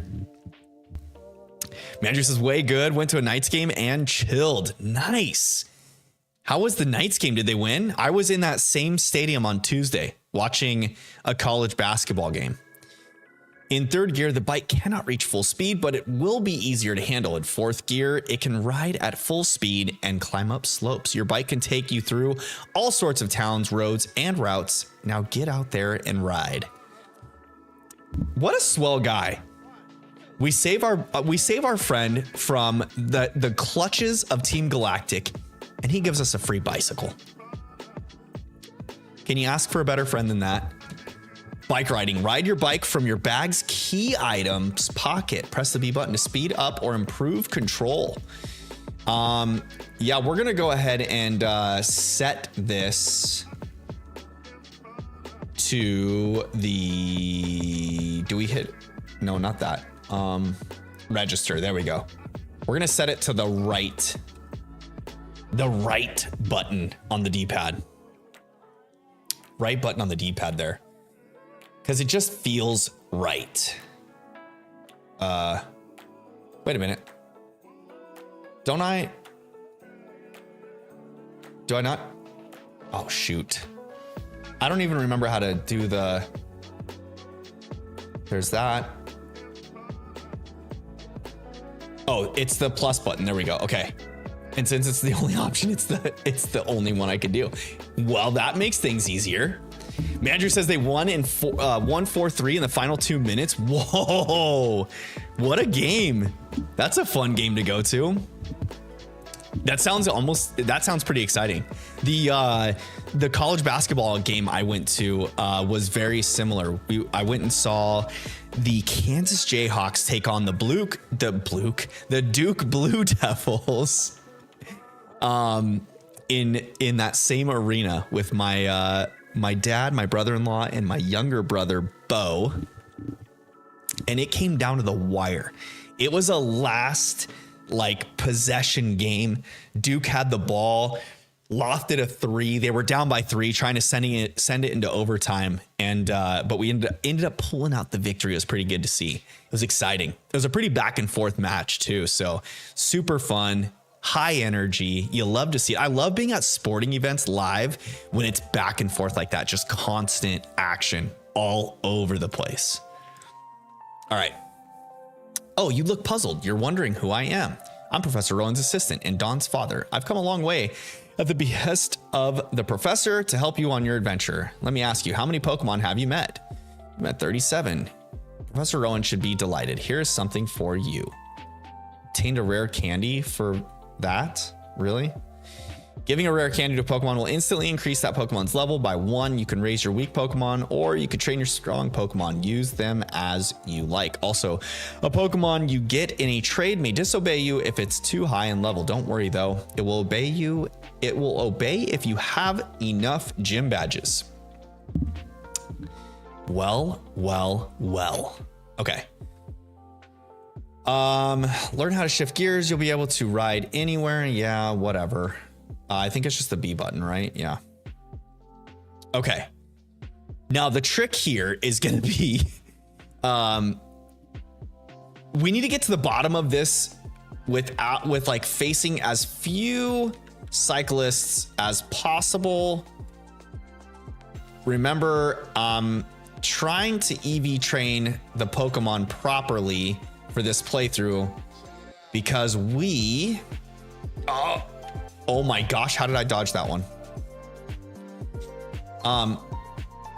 Oh guys, I don't know how I just did that. I can't believe it. Anyhow, we need to properly EV train our Pokemon to get them ready for the Elite Four at the end. So that is what we're doing.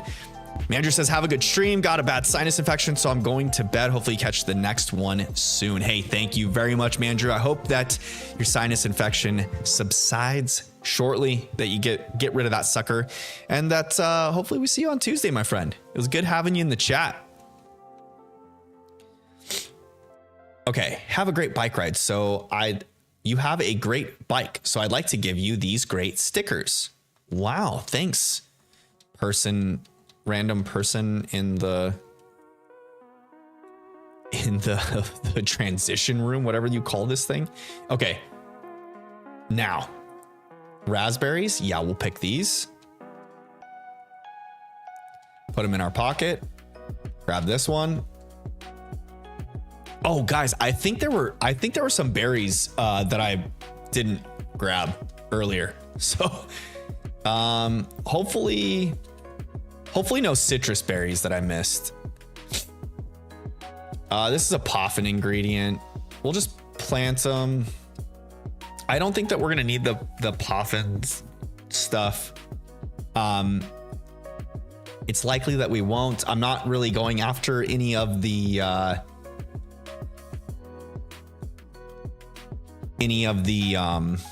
whatchamacallits, the ribbons. There you go, the ribbons. So sprinkle some water. Get these things watered up. And over to the next area. Okay, this is where we go, y'all. This is where we get down. And if you guys didn't know, there's actually I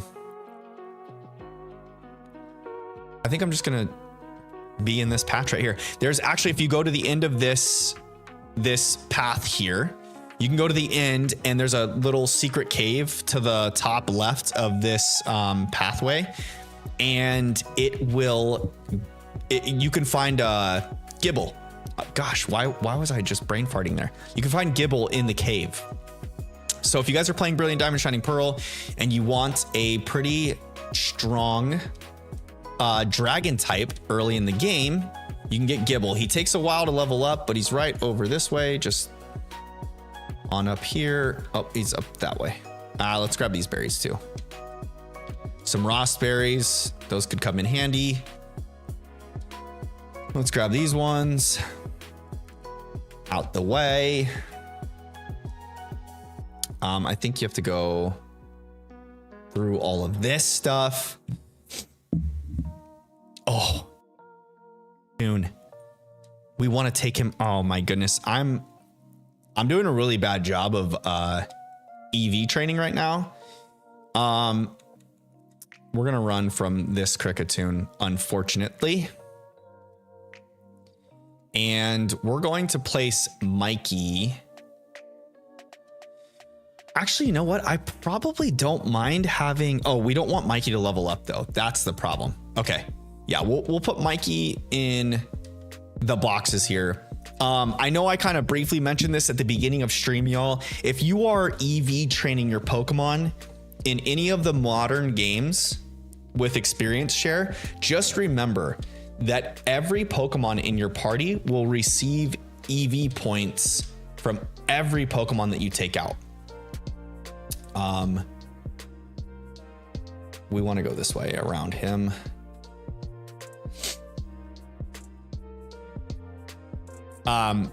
So yeah, be very aware and careful with your EV training, because I think Zubat gives speed EVs. I'm gonna probably take him out. Zubat does give speed EVs. Okay, we take out the Zubat.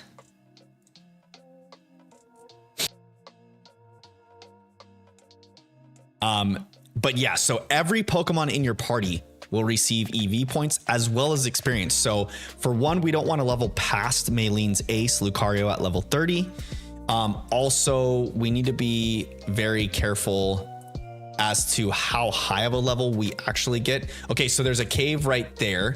That's not it. If you go under the bridge, there's a cave underneath the bridge that you need to walk into, and that's where you can encounter Gibble.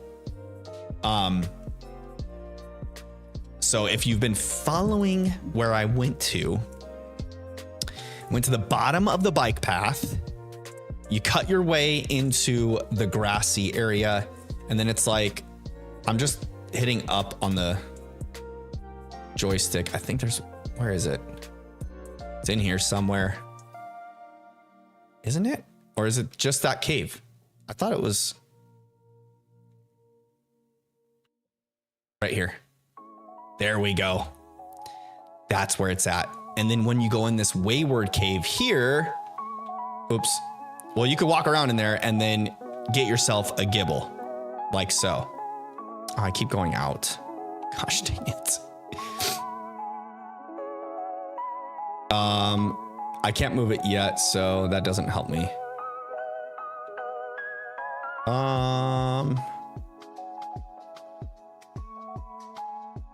He's not working. He's not working, chat. Anyways, we're not looking for Gibble. We're looking for Ponyta. So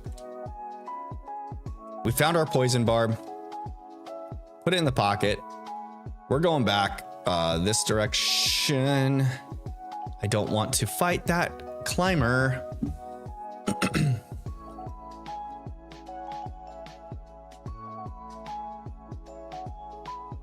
We need to head down to the bottom of the path. Head to the bottom. Yoink. Juke him real quick.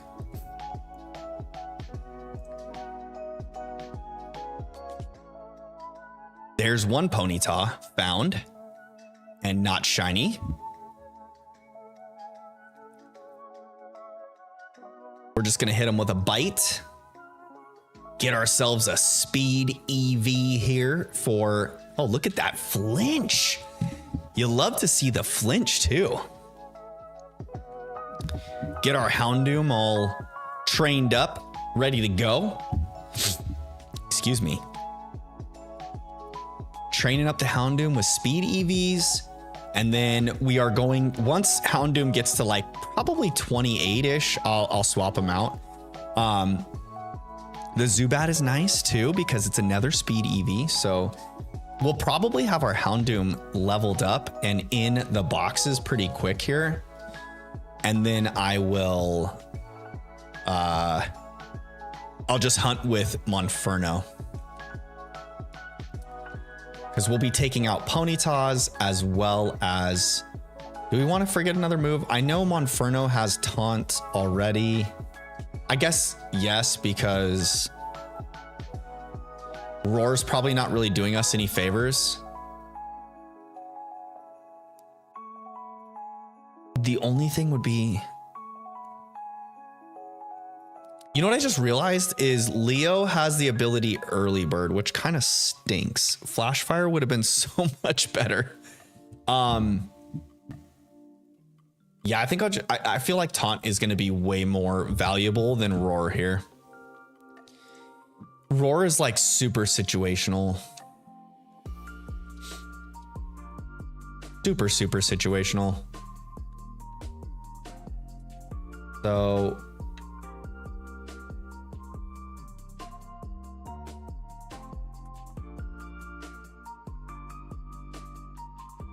let's find a good grass patch. I think this one will do.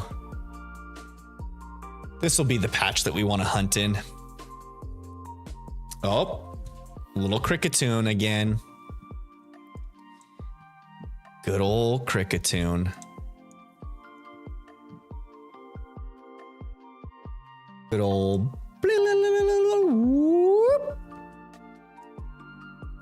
You know what I just realized is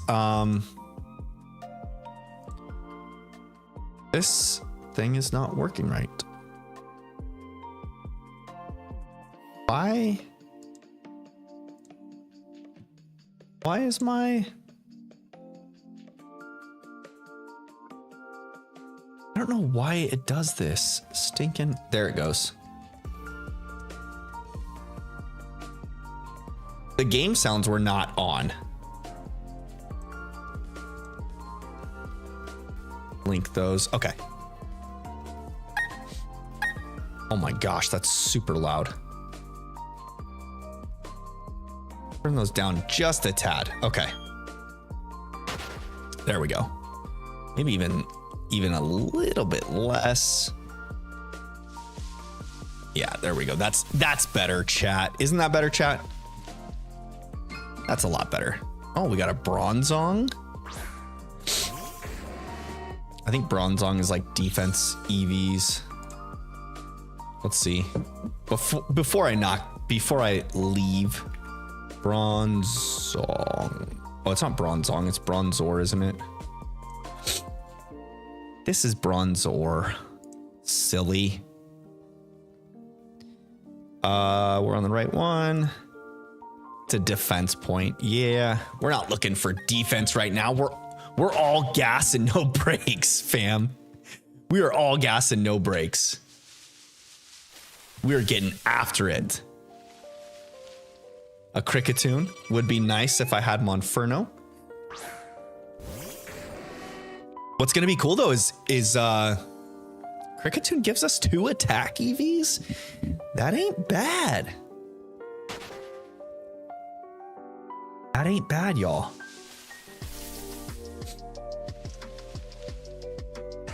A Geodude, a little Geodude. Defense EVs, not the way we're going. Not what we're looking for. All right. We've only had 1 Ponyta encounter so far. And it's one of the higher encounters, higher rate encounters. That and Geodude is what we're supposed to be running into most here. And it feels like we're just running into Geodudes. You know? I mean, I guess we could just get a shiny golden popcorn boy. I wouldn't hate that. A golden Geodude randomly popping up. Name him Krang. Geodude would definitely be a Krang, right? Am I right, fam? How many of you in chat are TMNT fans? If you know which character I'm talking about, you know. Oh, there's another Ponyta. Not the shiny one, though. He's not shiny, but he is getting taken out, poor guy. Or gal, whatever it is. We'll see what it is. It's a guy. It's getting taken out either way because we want the speed EVs. We want our Houndoom to be faster than Flash. We want him to ride like the wind. We want him to be faster than Bullseye.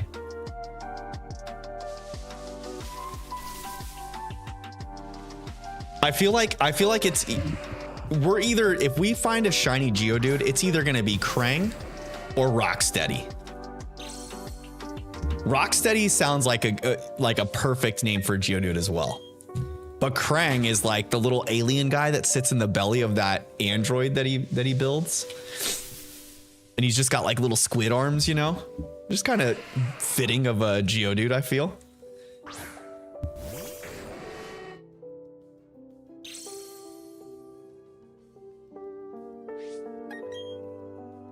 I feel like if we're gonna have any phases in these hunts, fam, this is gonna be the hunt that we'll get phases on.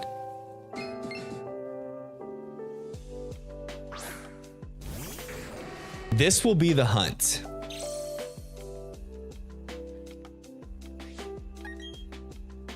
Should probably keep a running tally of all of the Pokemon encounters that we're doing, as well as the Ponyta encounters.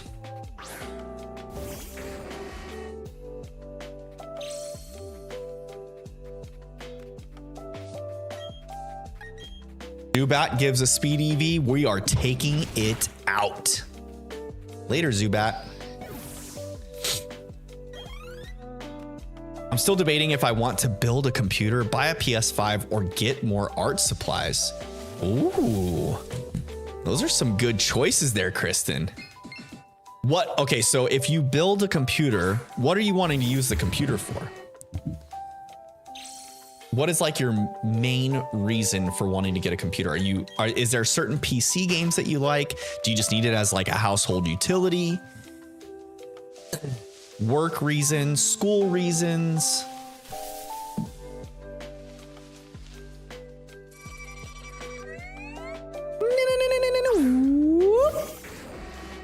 Look at our little buddy.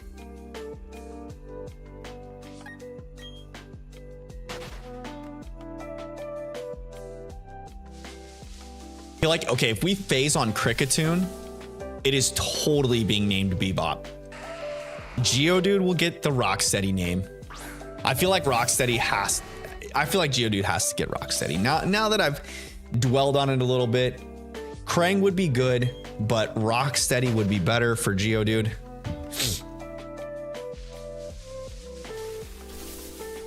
We start an art/Pokemon YouTube or just Photoshop? Yo, okay.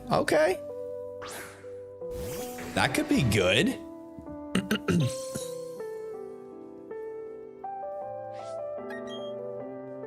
Building a PC is fun. If you did you ever build Legos, or do you like to build Legos or anything of that sort? Because if you do, building a PC is actually very entertaining. It's like therapeutic, you know, putting everything together. And it's not super hard. Like, building a PC is not rocket science, especially now. You know, like probably back in the 90s, before some of the more modern chipsets and motherboards, it was a nightmare to build a PC because like it was just a nightmare. Having proper compatible components was hard.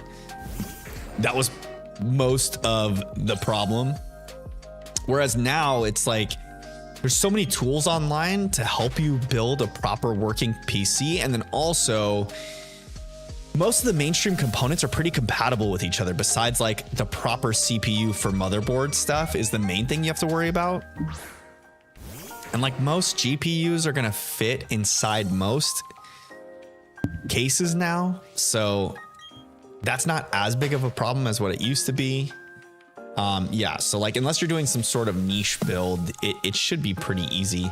I'm just worried I'll mess it up or the parts won't fit together. I've watched a few videos. Yeah, if you just watch some YouTube videos on it, it's fairly simple. And then I would recommend using, there's a website called PC Part Picker.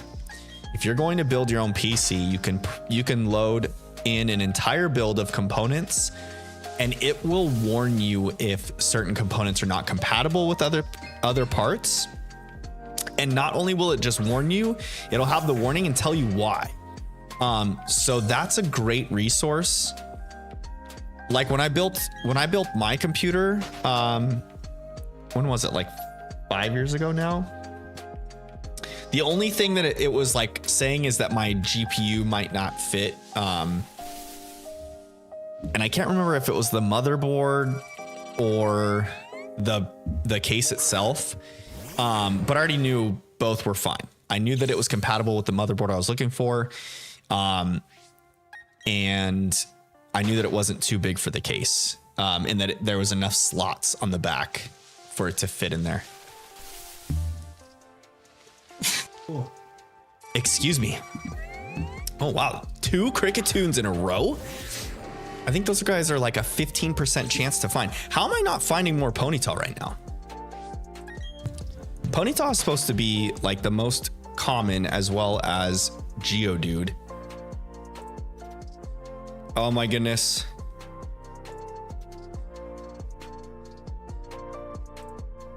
Am I gonna sneeze again? No. I'm good. Okay. Morning, day, night. Yeah.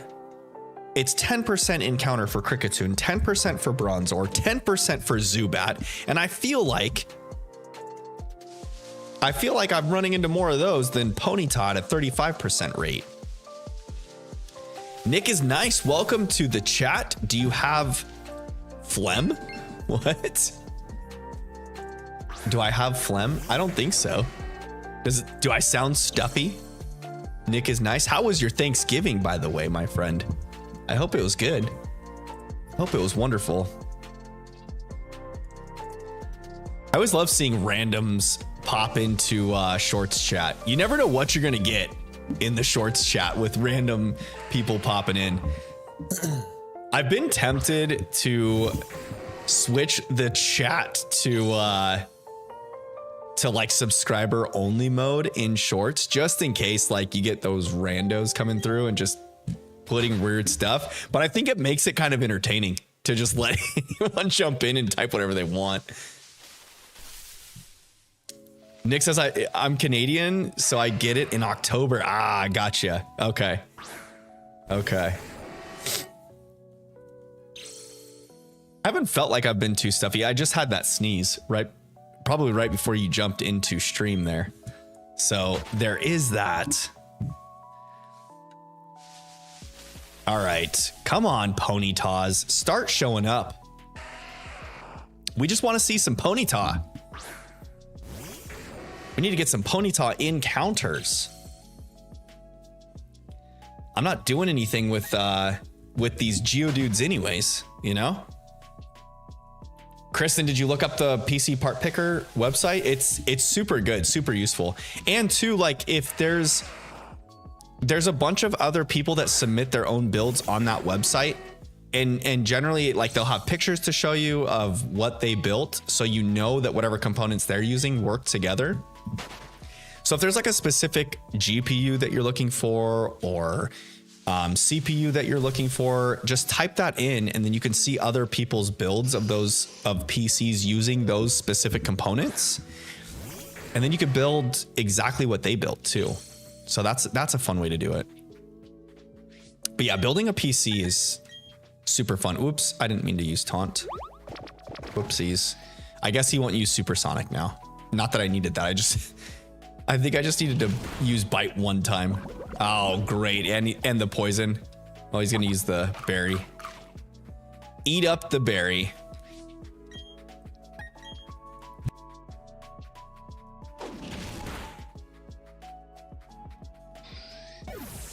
UK site, so I know it's in euros. You should be able to switch.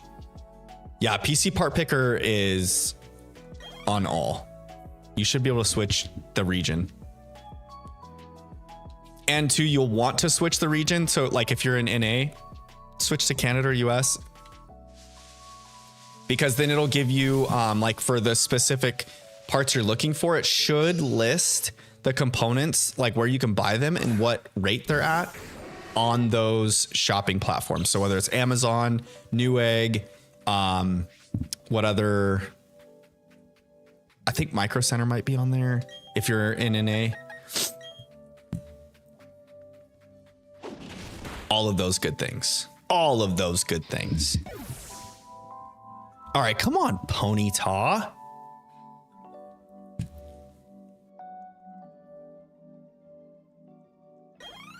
We just want to get some Ponyta encounters, y'all.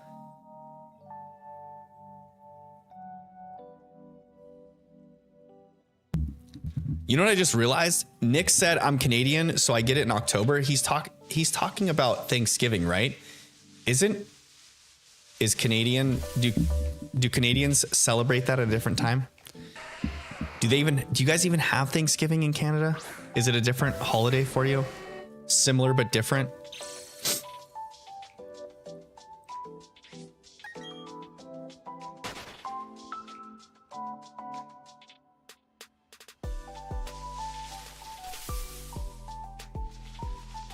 I don't even know if Nick stayed in chat. He probably thought this dumb American doesn't even know what I'm talking about. Boxing Day? I thought Boxing Day is the day after Christmas. No? Isn't that an English thing too? Canadians and English, or the UK and Canada does Boxing Day, right? I'm all mixed up, Kristen says. I think I'm the one that's mixed up here. All messed up. Why am I not getting more Ponyta encounters? This is going to be a little bit annoying. Come back and do this hunt in the morning. There we go. Ask and you shall receive. It's not a shiny one though, so That's kind of annoying. What's really crazy? Okay, so one thing, chat. There's only a few of you tonight, so I wasn't gonna let this info out into the wild, but I think I'm going to. So the night that we found Chimchar,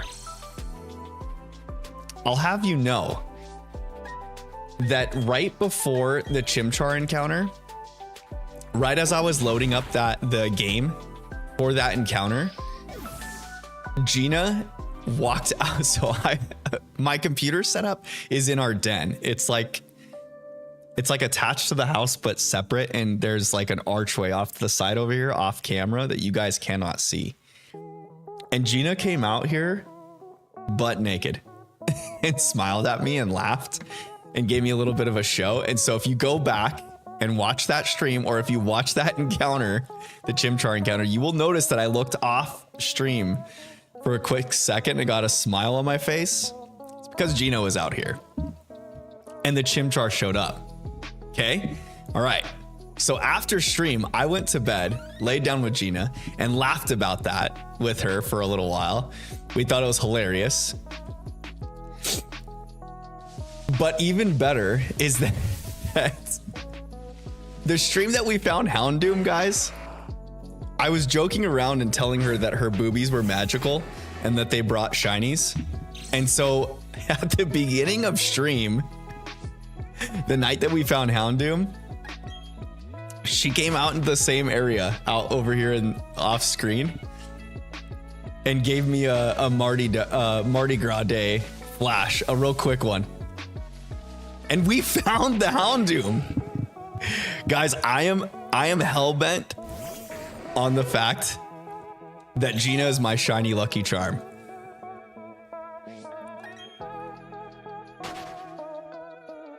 I'll have you know that nothing happened tonight. So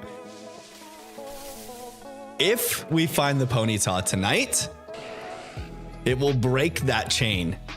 But if not, I need y'all to know that that is the case. Oh shoot, I'm supposed to knock these guys out. I'm supposed to knock out the Ponyta for speed EVs. And a Geodude shows up. Good old Geodude.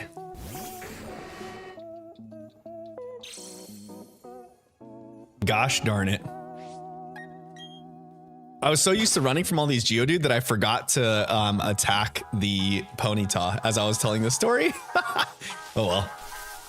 There's gonna be plenty more. Look, see? Ponyta number 6. All right. We're getting on a little bit of a streak here now, finally. A little Ponyta streak. Kristen, I'm glad you found that entertaining like I did.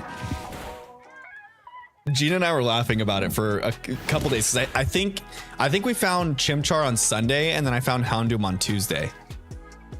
I'm pretty sure. And so I'll just hit it with smog to preserve the, oh gosh dang it, that freaking attack is so inaccurate. And it just used a tail whip. I'm just gonna use bite again. But yeah, anyways, we laughed about that for a little while. It's pretty funny. Couple days of laughter and joy joking about that. And so now I just I tease Gina. I tell her before stream that she should show me. But that's just me being me.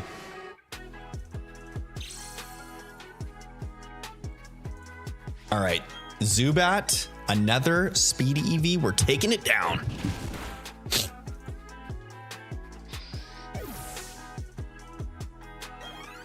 Get out of here, Zubat.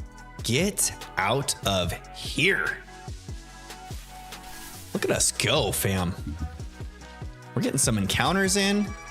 I can't wait to start taking these little mustachios out with Monferno.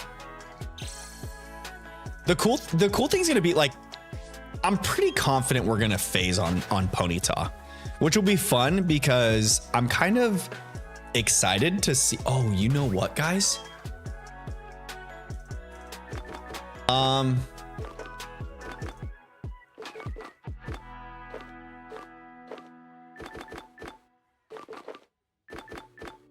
We've got 21 Pokeballs. I think we'll be okay. I should probably go get more. If I'm being honest, I think Ponyta's actually got a pretty high likelihood to miss. I should probably go get more Pokeballs now that I'm thinking about it. I would hate to run into a shiny and not get it because we don't have enough Pokeballs, you know? That'd be the worst.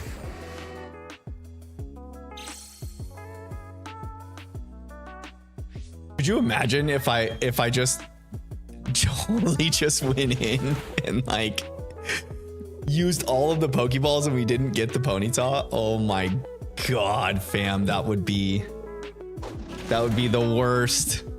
That would be the worst. What time is it right now? It's almost 9. Oh, okay. Gosh, I've been live for a little over or close to 2 hours now.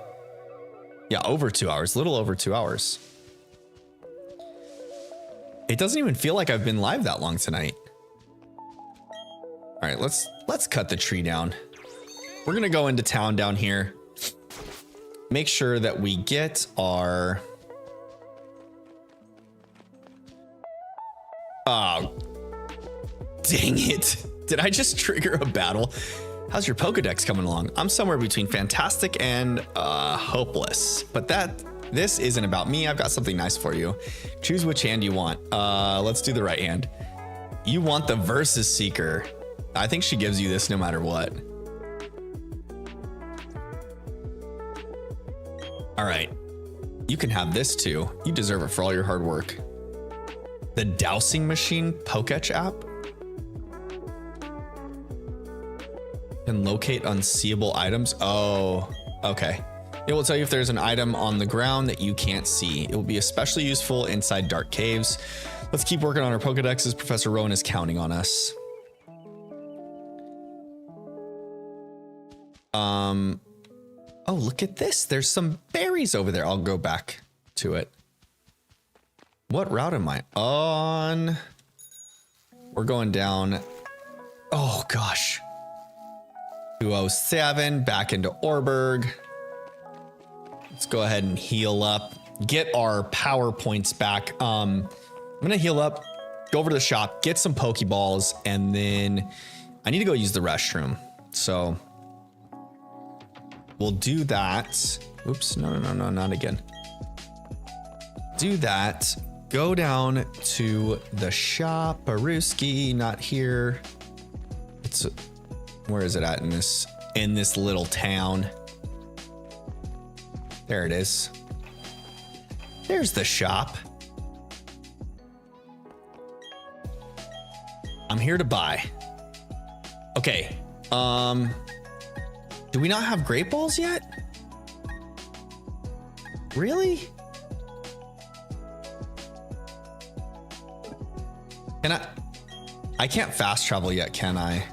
Not until I get the Fly TM, I think.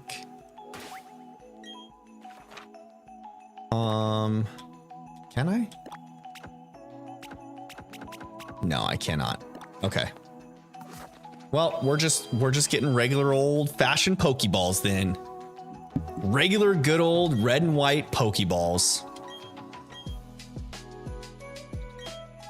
I probably should have got some Great Balls before I left. 40's good. We should definitely catch Ponyta on 40 Pokeballs, right? Like, what could go wrong? You know? The motherboard and all that, I don't really care. What's what? Uh-oh. Wait, did I miss something? Oh, you're just, okay, I see. You're just more worried about making sure you have enough RAM. Well, yeah, RAM is super affordable and available now too. So that should be not hard. How can you tell if the motherboards are Bluetooth and Wi-Fi compatible? It will say. Just make sure you're looking over the specs. Or what you can do too is like just YouTube search some of the better, Bluetooth and Wi-Fi compatible motherboards for like the specific chipset you want. So if you want a Ryzen CPU, search for Ryzen specific chipsets, motherboards that are Bluetooth and Wi-Fi compatible, and then same thing on the Intel side. Searching for the specifics. I would definitely recommend hardlining your PC in though. If you can avoid Wi-Fi, especially, if you're not going to live stream, it doesn't really matter actually. 4 Premier balls on the house. Okay. If you're going to live stream, Kristen, I would recommend hardlining your connection in because Wi-Fi can get pretty spotty at times. Does this guy? I don't remember if this guy moves at all, but we need to go up that. Yoink. There we go. And back to Route 206. We'll cut the tree down. Lana, welcome. Hey, you just creep back there, buddy. You creep. And have fun. Enjoy. Let's tone the bike down a little bit. That's going to be too much. Oh, another Ponyta encounter. Look at that. We needed to go buy Pokeballs. That's all, fam. Once we buy Pokeballs, the Ponyta start showing up. Look at us. Little bite action here. Casey's been to a few of my Final Fantasy streams. It looks like 5 pixels moving at a time on Wi-Fi. Well, it doesn't look that bad. Lana, are all your streams on Wi-Fi only? Is your connection completely on Wi-Fi? You wild child. The only thing is like it gets pretty spotty, and so you'll notice some like drops and whatnot.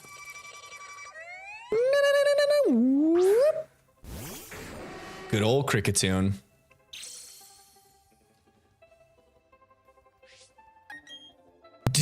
Do I just get one because it's called Bazooka? Hey, if that's what you want. A lot of times people will try and like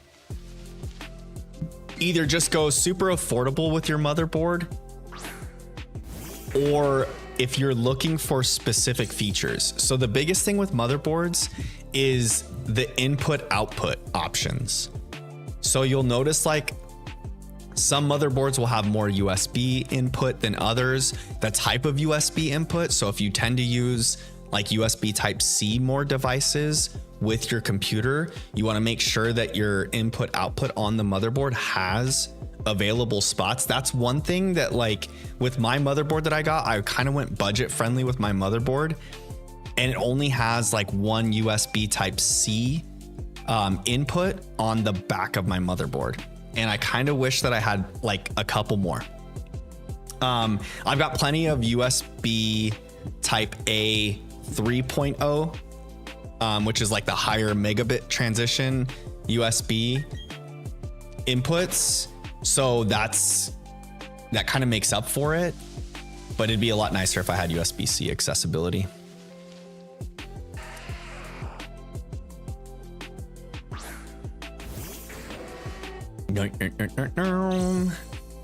Lana says, I'm at an apartment complex, no hardline connection. Oh my goodness.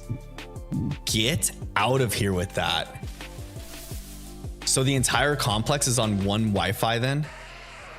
Lana, you've got to be kidding me. I don't know if I could handle that. Even like, okay, so when I lived in apartments in college and then like early on in my like adulthood by myself, maybe it's just the town that I lived in too. I always had my own internet connection. I never had an apartment complex like offer Wi-Fi or internet. I had to always get it on my own. Even in college, actually, I think I had to pay for internet service at the different apartments, and they had to like hook it up, and then I just ran like an Ethernet cable to my devices or whatnot.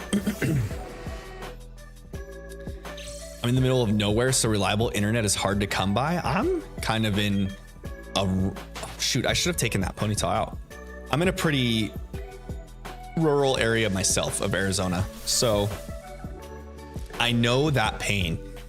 Internet is a sore subject around here.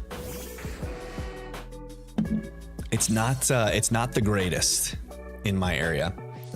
They're just now, there's underground companies doing like all the plumbing and wiring for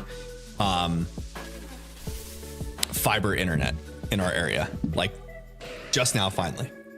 Fiber's been around for how long now? And we're just now getting it ran in my area. And like me personally, I live in a kind of popular town in Arizona. It's still rural, but it's popular. Like a lot of people know about it. You would think that we would have had it, but nope. Just now getting it.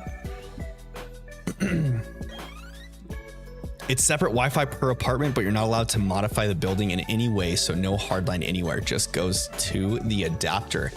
I see.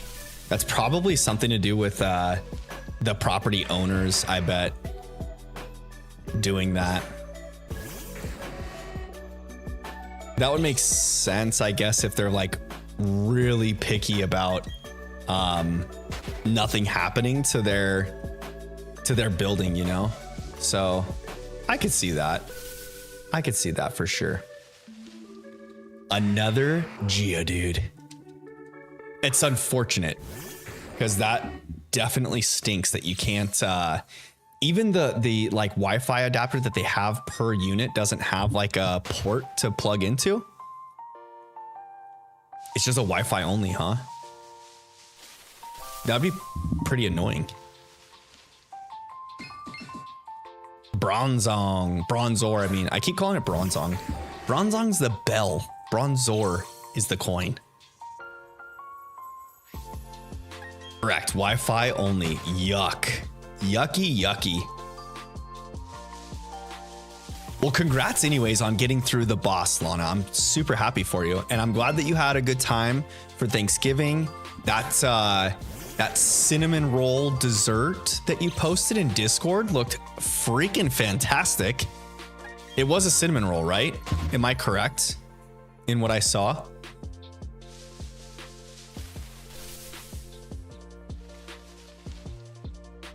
Oh, Geodude. Cinnamon roll pie. Oh my goodness. Oh my goodness. You think 32 for RAM or try for more? I'm pretty sure I have 32. I have 4 8 gig sticks, I think, if I remember correctly. I kind of want to upgrade, but I don't need to. Like, I haven't needed it, you know? 32 is gonna be plenty good, Kristen. If you do 216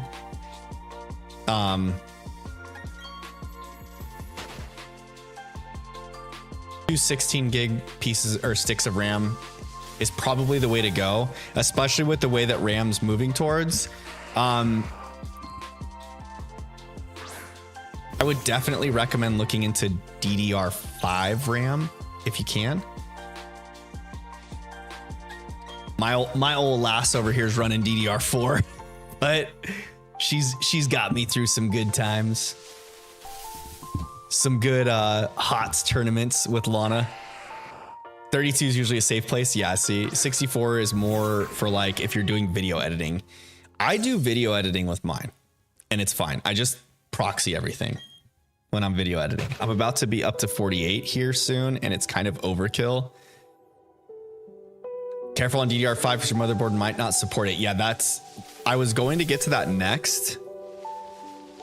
If you have the budget for it, get a motherboard that supports DDR5 and go that way. because everything's trending in that direction anyways. And pretty much everyone's going to be on DDR5 here in the next, like, I don't know, handful of years. Kristen's mind is getting blown. Oh no, we're talking too much about components. Dragon says, are you shiny hunting while doing EVs? I am, Dragon. I am. I'm looking for the Ponyta, and then I'm EV training Houndoom now. While we're at it, I'm looking for speed EVs for Houndoom. So any Zubat and Ponyta I encounter are getting taken down. Taken downtown. And then once my Houndoom, once Leo gets to, I'll probably get him to like level 28, I think. That should give me enough cushion. Because I'm trying to think, like, what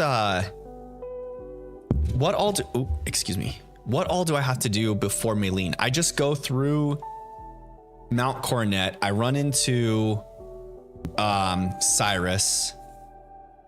And then there's like a little area before getting to Maylene's town, I think. Am I right? Oh, hold on. Maybe I should be more careful. We're just going through the mountain and over here to Hearthhome. But Hearthhome is not where Maylene's at. This is where the breeder is, and then Maylene's over here in Veilstone City.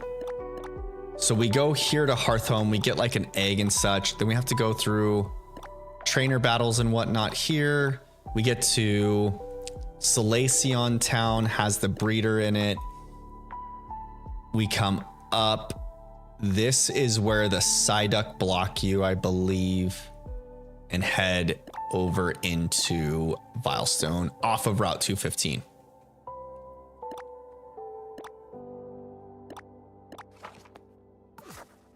So yeah, I think level 28 is plenty safe. I think I'm going to be okay at level 28. I'll probably bring Leo to 28. My level cap's 30 for Maylene. I think 28's safe. I don't think I do another I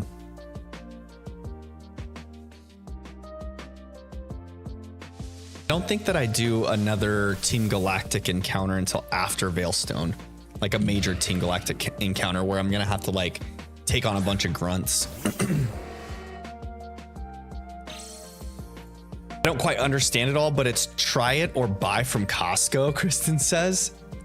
Just my recommendation is to just try it. It's not as hard as it seems. The one benefit you have to going with like a pre-built though is that it's already built for you, and that all of the software you need will already be on it. Because that's one thing when I built my first computer, getting the software for your computer is a little daunting at first. You'll need a USB drive. You'll need a way to download and install, so like a laptop or something, to be able to get the software onto your USB that you're going to plug into your built computer to install Windows, your operating system. I shouldn't say software, it's your operating system. Lana says also some pre-builts have warranties. That is a fact, Jack. And a lot of times those pre-builts, those companies that do pre-builts will have some sort of not only warranty, but like also tech support too. So you could, Kristen, always go like a pre-built route and then just get something that you're comfortable with upgrading. And then when you go to do some of it, upgrade it yourself and then see how that goes before committing fully to building.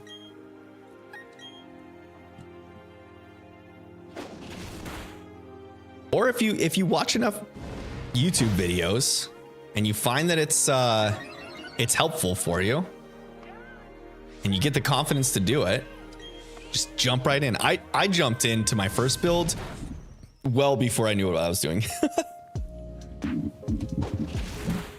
And then I built this one.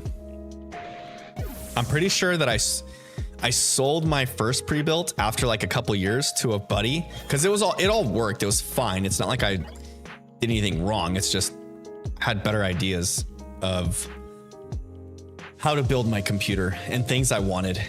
So then I built this one that I have like a couple of years later. Good old Bronzor. These Bronzor just keep jumping in and saying what's up. And it's like, I don't really want you here, you know? Like, get out of here, Bronzor.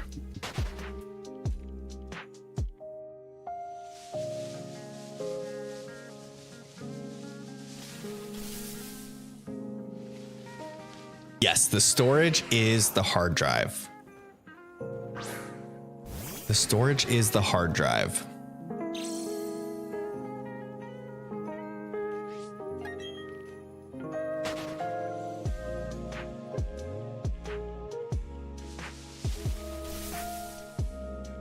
And then SSD is a type of hard drive, a solid state drive.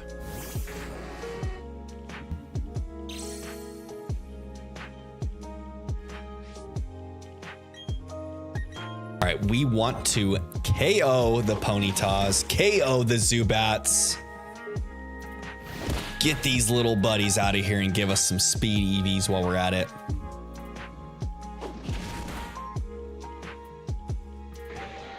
Ponyta can take a hit. I think it was only level 14.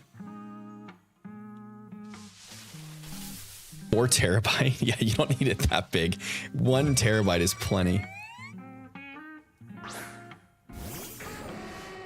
I think my iPad is 1 or 2. Yeah, it might be 1.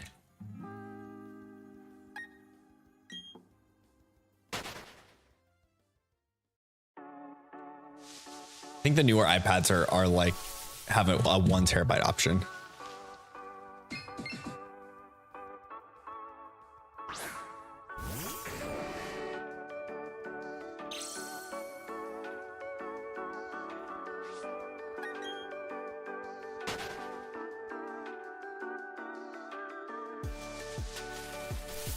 Multiple terabyte hard drives are like for people that need to like save a bunch of content or files for who knows what reason.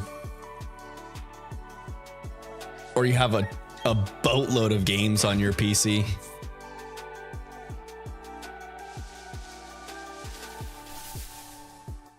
Lana, just with the LOL. Mass art storage.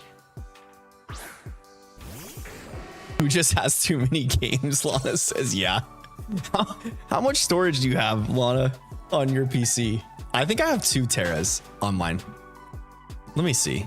I don't even remember how much is on mine right now. I think my main drive might only be 500 gigs. And then my hold on. My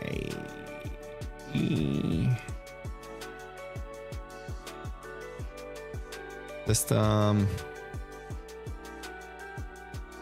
Is it system? Yeah.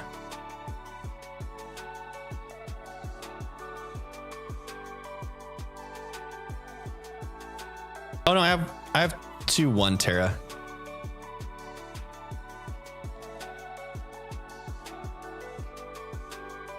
Yeah. I've got 2 teras total on my computer. I've barely even made my main one has quite a bit on it because it's like all of the operating system and every program that I use.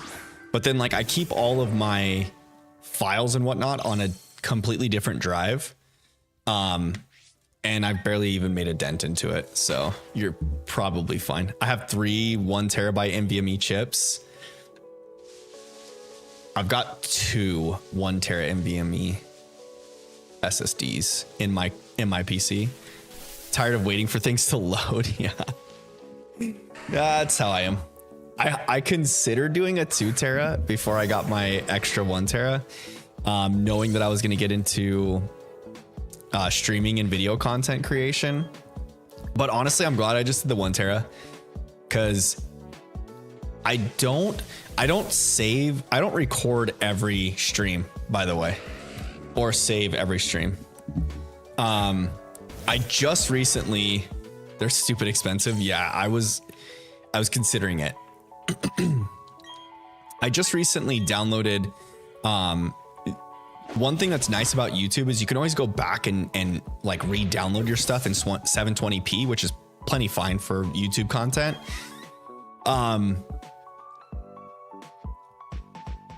Yeah, so I don't save everything.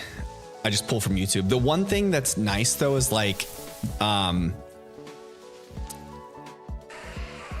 if I'm gonna create a specific video, I will purposely record the content on OBS and it saves to my computer.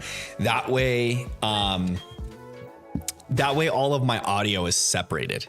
Because if I just go through and download my previous streams from YouTube, everything's burned into the same audio. So my background music, my vocals, the game sounds, everything's in one. Whereas like when I'm recording, all of that is channeled out so that when I dump it into a video editing software, all of those audio files are separate and I can pinpoint what I want to take in and remove from like video creation. So it's a lot more technical stuff that's probably unnecessary, but there's certain times that I want like my background music out or the game sounds not in it or in it and not the vocals, or I want to voice over and I want to be able to pick and choose what I want and don't want. So my recording settings in OBS kind of separate all that for me.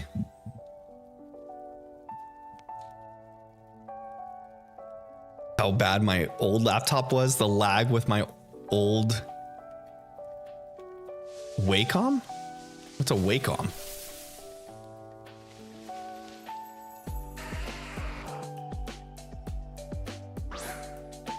$14 Ponyta encounters in. How many encounters total tonight though? Probably about 100.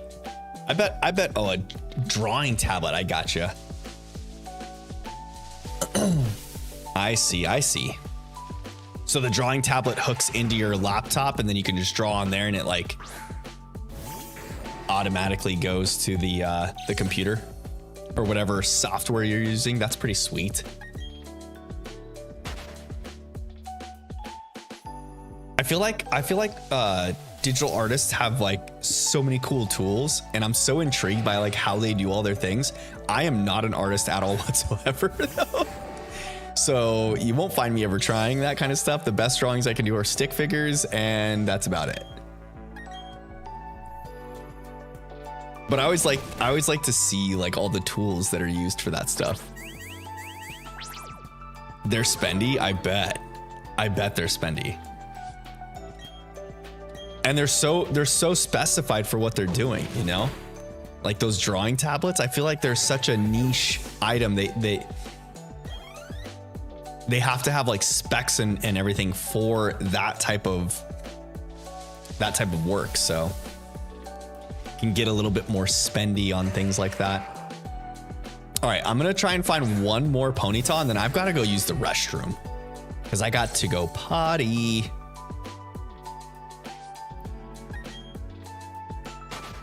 Syntix, is that another type of drawing tablet?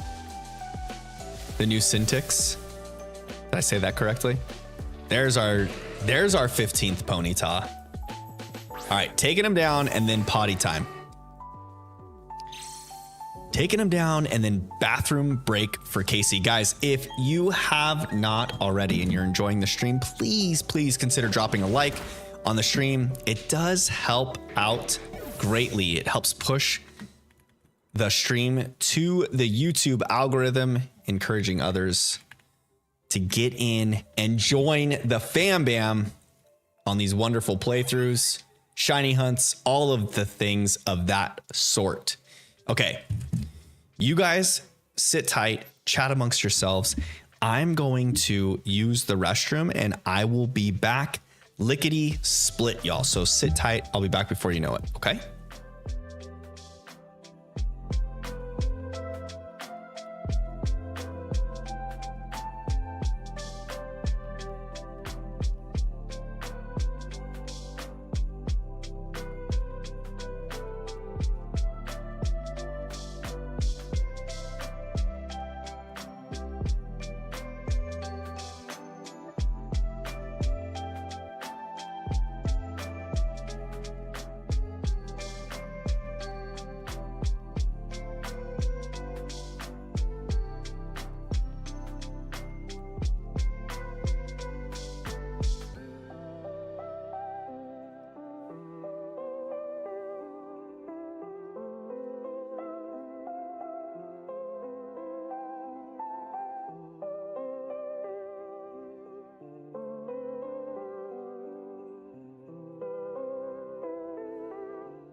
All right, fam, we're back.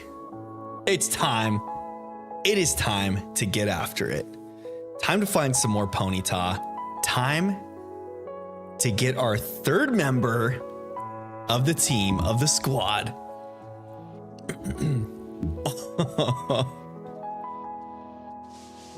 Okay, here we go. Kristen says you can draw on the screen like you can an iPad. Oh. Wait, so most drawing tablets you can't draw on the screen?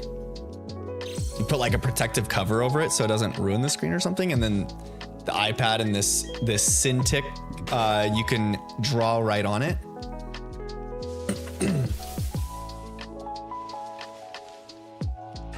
Oh, Geodudes. Come on, Geodude, get out of the way. There's too many of these guys. All right, I'm kind of getting over this Christmas lo-fi mix. There's just like the one Christmas song on it anyways. Let's try this. Let's try this other Stream Beats album here. I'll do this one instead. Let it rock and roll. Rat Monarch, welcome to the chat, my friend. How was your Thanksgiving this week? How are you doing today? How was your weekend? I'm glad you're here, Rat Monarch. I'm glad you're here. Made it just in time. I just came back from using the restroom. You got here at the perfect time. Oh, we got a strong Ponyta here. A strong Ponyta. Let's see if I can take it out quickly still. Oh, it took that hit pretty good.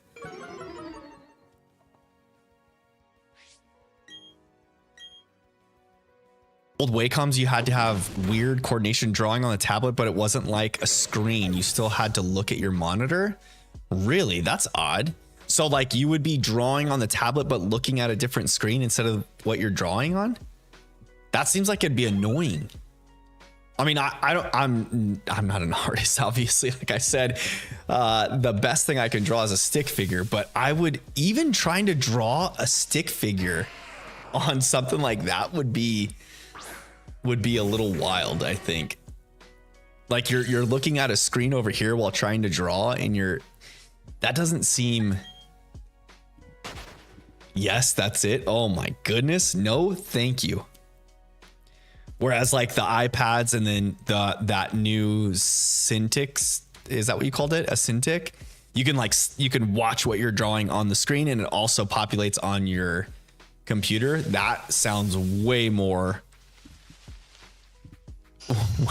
like intuitive. Rat Monarch says, why fire if there's no fire types in Gen 4? That's the point, to make the playthrough a little more tough. So I'm not doing like a complete Nuzlocke here, but I'm trying to like dip my toes into the Nuzlocke space before fully committing to a Nuzlocke. And I thought, since I like shiny hunting, that this would be a fun way for myself and the community to the fam bam to jump in, shiny hunt Pokemon, and then play through Sinnoh in a way that makes it a little more difficult, you know? Fire types only. We're only going to get our 4 encounters, or our 4 team members. So yeah, that was the whole point of it. So I'm not leveling past the next gym leader's ace. I'm using held items are okay, no items in battle, but I'm not doing like full Nuzlocke where the Pokemon are permagon after a feint. But it has been fun so far. The starter hunt was something. It was something. I do not recommend soft reset hunts for starters in this game to anyone. Had the old Wacom bamboo to start. Oh my goodness. And okay, so yeah, what I was thinking is correct. It's way easier. That sounds way more intuitive to have something like an iPad or that other tablet that you were speaking about, the Cintiq, Kristen. That sounds way more intuitive. All right. Let's just see what we got here. So I'm taking out Zubats and Ponyta as we hunt for the shiny Ponyta because I am EV training the Pokemon here through our playthrough. You'll notice that I don't have Monferno in the party right now, and that's just because I'm training for speed EVs that I mainly just want for Houndoom, and then once Houndoom gets to the level that I feel is good for him, I'm gonna try and get him to like level 28. I think I will swap him out for the Monferno. I might actually do it after he runs out of power points for Bite, so that I don't have to go back to the Pokemon Center as often. One of the main things of a Nuzlocke is permadeath. Yes, exactly. So a Nuzlocke, a traditional Nuzlocke is if your Pokemon faints, you put them in the box forever, and you catch the first Pokemon that you encounter on each route. So no matter what it is, you catch it on the first route, unless I think the duplication clause is in all playthroughs. But anyhow, a hardcore Nuzlocke takes that even further to where you don't level up past the next gym trainer's ace. You don't use items in battle, only held items. All of those extra rules that people tack on is a hardcore Nuzlocke. So he's got the flinch on the bite. That's good. So in this playthrough, I'm doing only fire types. We're shiny hunting each of them since there's only 4 encounters in Shining Pearl for us that are fire before opening up the national decks and becoming champion. And then I'm doing some of the hardcore Nuzlocke rules, but no Nuzlocke with the permadeath. No perma boxing of these shiny, sparkly friends we got. Another Ponyta. Yo, we're on a roll right now. We're getting some Ponyta encounters finally. Enough of the little popcorn boys. The little boulders, the rock boulders. Excuse me.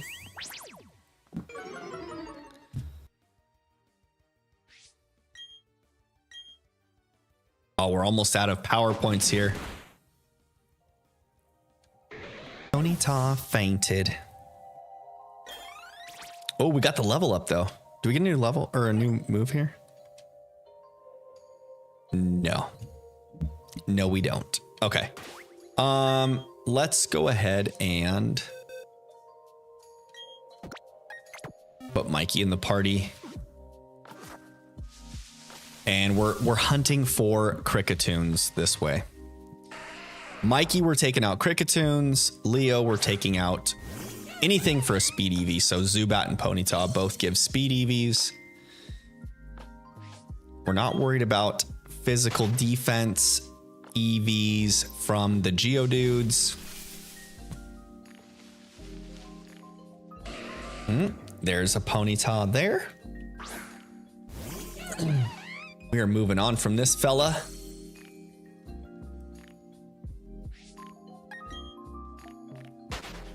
One thing I like to do for my Nuzlocks is if one of my Pokemon die, I can sacrifice one of my Pokemon in the PC to bring it back. That's a fun little rule. That's the joy about, like, oh my goodness, playing Nuzlocke or something else. You can institute whatever rules or not that you want, you know? I think it's kind of weird that some of the Nuzlocke community get like very, very territorial of how you are like supposed to play or not supposed to play a Nuzlocke, you know? There we go. There's a Cricketune. We're knocking this sucker out. We're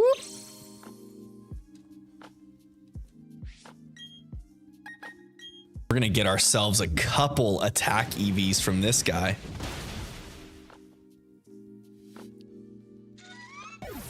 We're wanting to max out attack EVs on Monferno and max out speed EVs on Houndoom.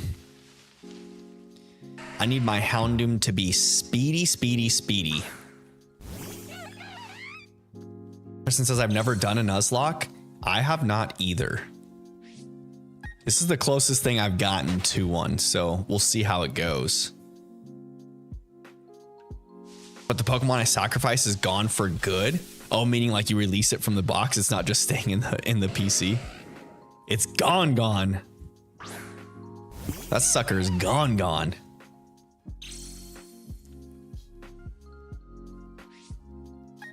Yeah, that's a pretty interesting way to play there, Rat. Pretty interesting way to play there. Give yourself a nice little nuanced rule. Being able to bring Pokemon back, but you gotta sacrifice something else in the box entirely. Not just putting it in a box, like it's gone. Eesh.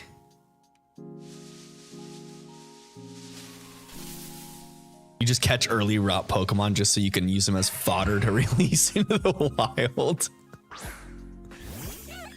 That's what I would end up doing.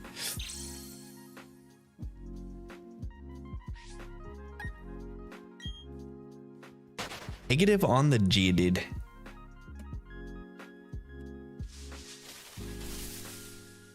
I feel like this... No Bronzor. No Bronzor. Let's go here. I need some different musica. The stuff I was playing was like too chill, you know? I like some nice lo-fi chill stuff, but I don't want it to be like sleepy time stuff.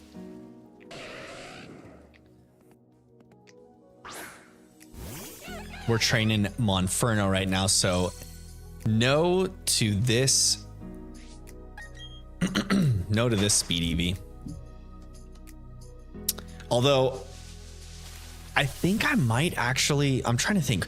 If I max out physical attack on Monferno and slash Infernape, I feel like speed would be another one to have. Maybe I should just grab Houndoom and put him in the party, and that way I can knock out the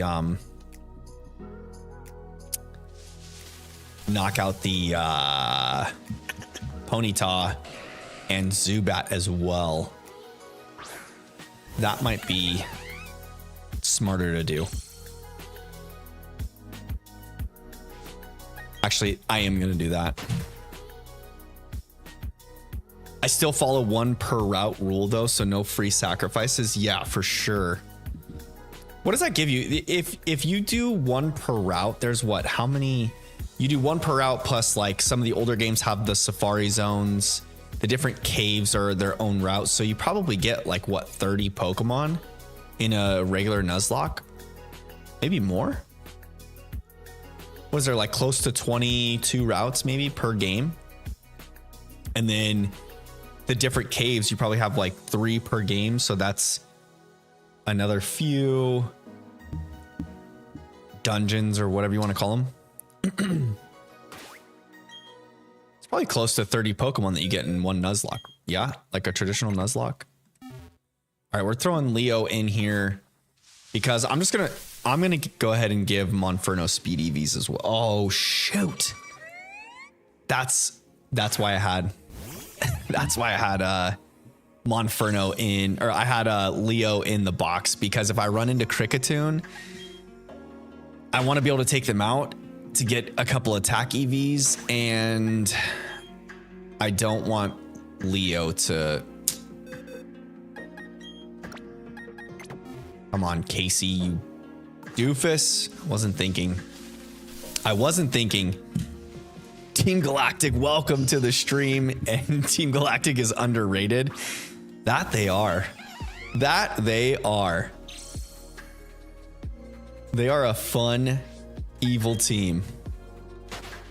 I think Cyrus is a pretty good evil team leader. Team Galactic, how are you doing this weekend? How was your Thanksgiving this week? I hope it was good. Thanks for jumping into chat here. Welcome.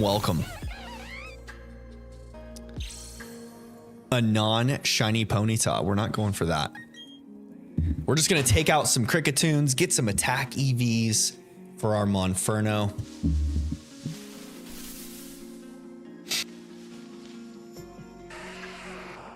Guys, if you didn't know already, when you're EV training your Pokemon in modern games that give experience to all Pokemon, you do get EVs for all of the Pokemon in your party. So if you're gonna like isolate EV train your Pokemon, just be aware of that.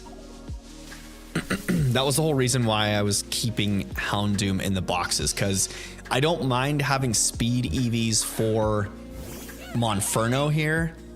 I want to focus on the attack EVs now because he's already a pretty speedy Pokemon anyways. So we're looking for the Kricketune, but I don't want Leo, the Houndoom, to be getting attack EVs from these battles. So I messed up by putting him in the party and then having to drop him back out again because I ran into that Kricketune.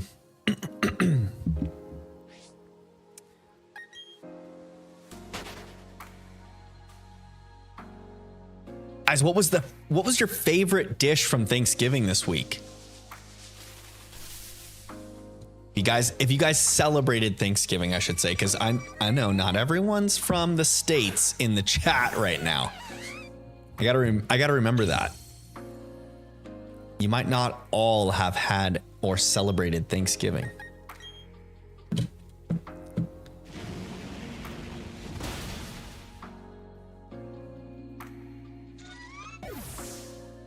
Poor Kricketune. I kind of feel bad knocking him out, but at the same time, I don't.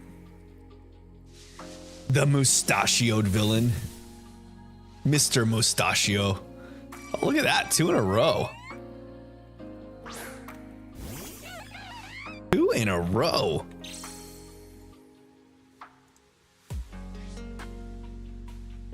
I'm surprised Ralph's not in chat tonight. Ralph or Blue. No masked figure tonight. All my mods just left me. They're like, see ya. We don't want to be here. It's okay. Just potatoes and cheesecake, Kristen said. Yo, cheesecake is never a bad choice. Never, ever, ever. I love a good cheesecake with like some nice strawberry like sauce drizzle. Oh my gosh. Good old classic cheesecake with some cherries on top. Oh my goodness. Like fresh cherries, you know? Kristen says you're stuck with me. Hey, no problem, friend. You are stuck with me, Kristen. You're stuck with me. What is one ability that you would like to get rid of in Pokemon? For me, it's weak armor. Reason I lost in Nuzlocke because a trainer had a Pokemon who had it. My team got wiped. Oh my goodness. Oh no, I don't know. I've never really given that question thought until now, Rat. What is one ability? I kind of wish. Okay, so you know how the starters all have their like base ability. What is it? Blaze for the fire types, Torrent for the water types, and oh shoot, what's it called for the grass types? Overgrow, maybe. I'm not a huge fan of those abilities. Like, I wish that the starters would just have their hidden abilities, or have their hidden abilities as normal abilities, and give them better hit or different hidden abilities too, or just give them an ability, and then like make it to where other Pokemon have. I don't know if I would want to get rid of Overgrow, Torrent, and Blaze completely. Like, maybe allow certain Pokemon to have those abilities still, but like giving the starters something different to kind of freshen things up, you know, or like give us something in a playthrough. It's kind of like not boring, but it's just, I know that they try to make it to where all the starters are kind of on equal playing field. They already have kind of boosted stats compared to most base level Pokemon. Also Swarm for bug types, yeah. But it would just, I don't know. I just wish that the starter Pokemon would have a little more flavor to them, besides, you know, them being new for each generation, obviously. It'd be nice to have that like little trick about them, you know? I guess it is pretty convenient, like in Scarlet and Violet, how you get the I'm pretty sure you get ability patches before you even finish the game. So if you wanted your starter to have its hidden ability, I'm pretty sure you get an ability patch before the end of the game. So you can, like for me, for instance, I picked Sprigatito. So having, oh gosh, what's Masquerada's hidden ability called again? It's like that one that changes their type to the move that they use. Oh my gosh, I'm blanking it right now, and it's gonna bug me. I feel like I need to look this up. Masquerada. Oops.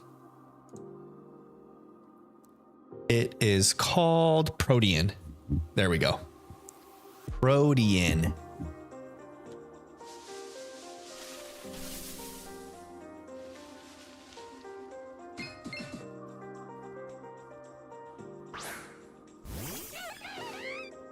Oh no. Oh no. Not what we're looking for there.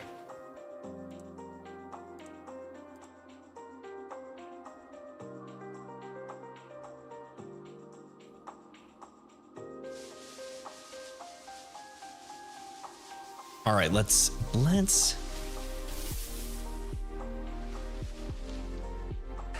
good old fashioned Geodude. Good old popcorn head. If I give it some more thought, I bet I could come up with something though. I bet I could come up with something. One ability I think is really cool is Friend Guard. I think that one's awesome, especially like it's really good in its good use in double battles of anything. But I liked that the new DLC had, you know, the Blueberry Academy had all the double battles in it. I think that's pretty cool. I hope they do more of that in the future too. Like with Gen 10 coming out, I hope they lean more into the double battle aspect, or at least have sections of the game where it's like double battles only, you know, like even if they do it in just DLC, that'd be cool. Keep the traditional game traditional, and then allow one of the DLCs to always be that way. That would be sweet. Because not everyone's going to get the DLC either, you know, but those that do, you can enjoy that aspect of it. I think double battles are super cool, but I'm also a huge fan of the VGC circuit, so that kind of makes me a little more biased towards that stuff. What's my favorite Pokemon type, Rat says? My favorite Pokemon type is electric type. The electric type Pokemon. My favorite Pokemon is Raichu. Rat, you're in the short stream, so you can see Raichu up over here. The normal stream cannot. My face cam is a little bit more cropped in this scene. So we'll take out our Cricketune buddy here, get ourselves a couple more attack EVs. Be gone. You like rock or steel? Good types to like. Good types to like.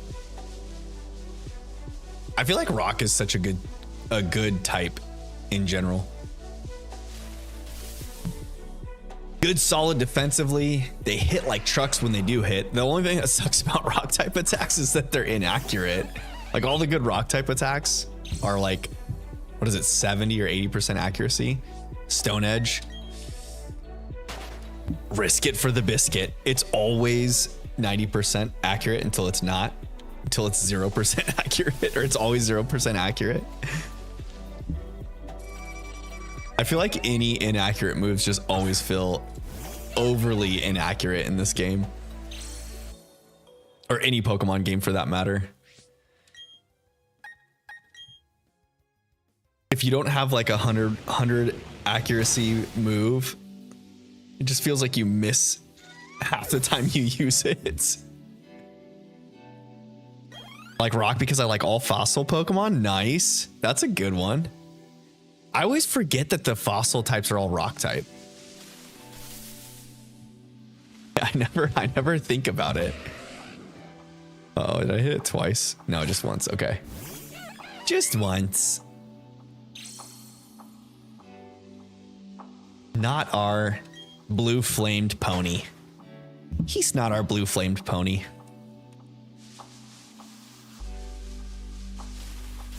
What level does Ponyta evolve? Like 30 something?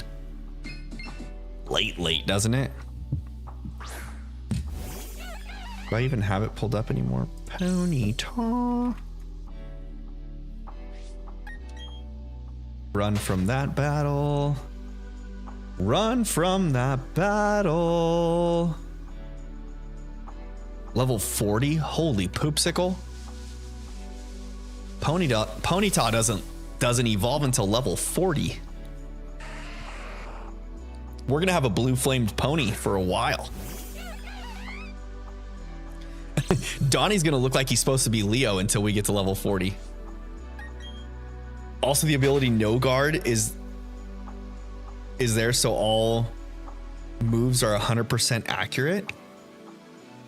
Is that what No Guard does? No Guard makes all moves 100% accurate?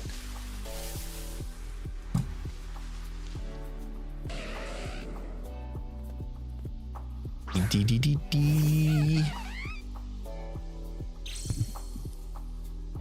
don't like how Rapidash goes kind of gray in Pokemon Go.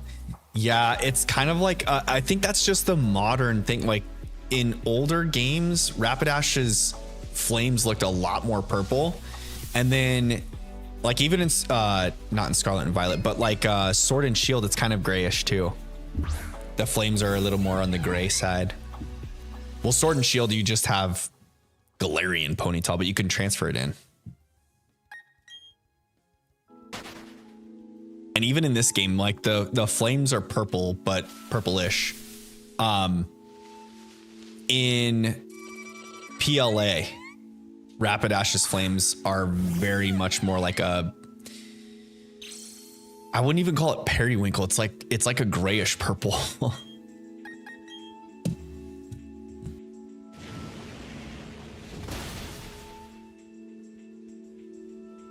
All moves are what? 1005 on YouTube. Oh, 105. Meaning like the accuracy is increased for your opponents as well as you. I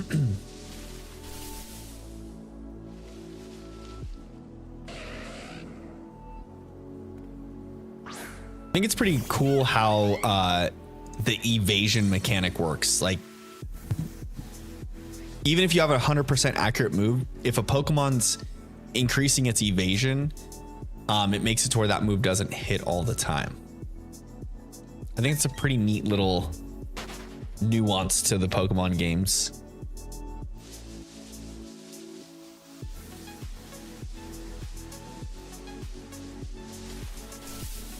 Only moves that always hit are the ones that say specifically that they always hit. So like Swift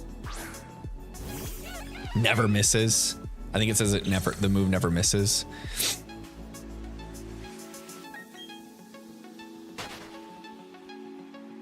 The old school VGC tournaments where people used Chansey to cheese their way into minimize. Oh, 100% on YouTube. Yeah. No guard gives you 100% accurate, but also your opponent's 100% accurate.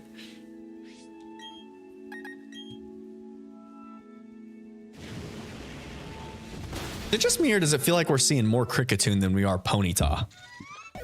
That's not what's supposed to be happening here. You know? We're supposed to be seeing more Ponyta than Kricketune.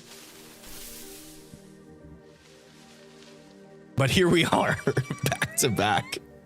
It's like a 10% encounter. 10% Kricketune, 10% Bronzor. 35 to Geodude, 35 to Ponyta, and what was it, 10% on the Zubats?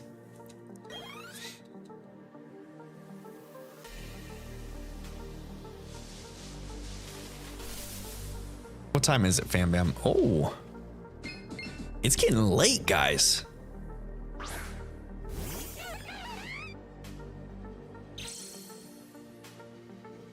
So you can hit a move like Sheer Cold and Stone Edge. That's how you circumvent it, the bad accuracy. Oh, but you open yourself up to the same mechanic on the other end.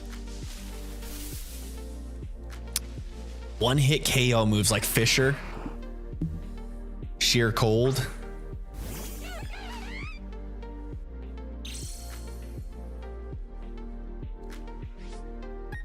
Those moves can get pretty wonky, you know? They can cause some problems.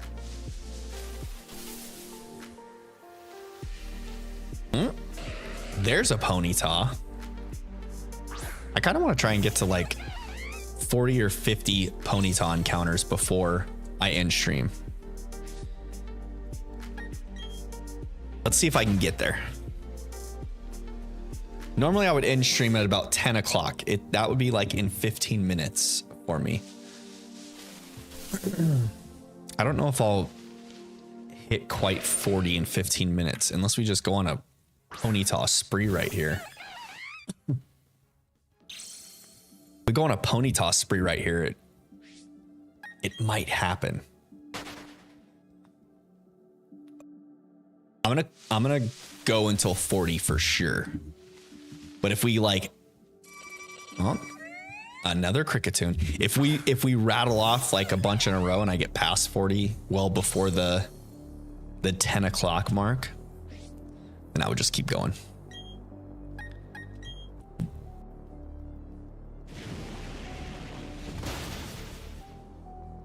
If we hit our normal timeout before 40, I'll just push until 40. Oh, Mikey's getting closer.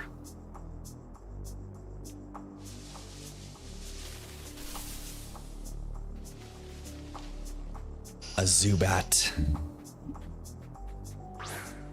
Watch, we get a Zubat. Maybe if we run into Zubat, we'll name it Krang. If we phase on a shiny Zubat, we'll name it Krang.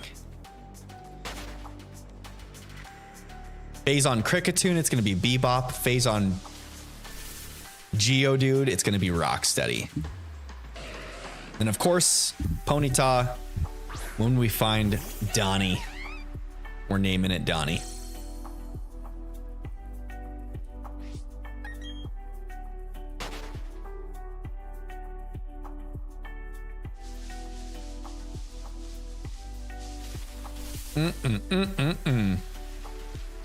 No, no, no.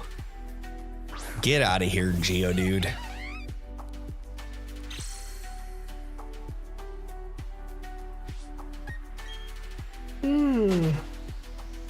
Excuse me, sorry.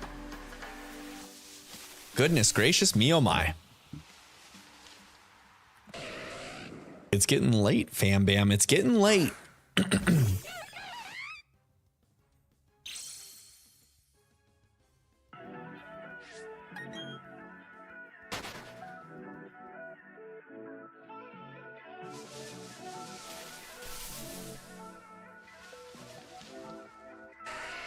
Oh, Geodude.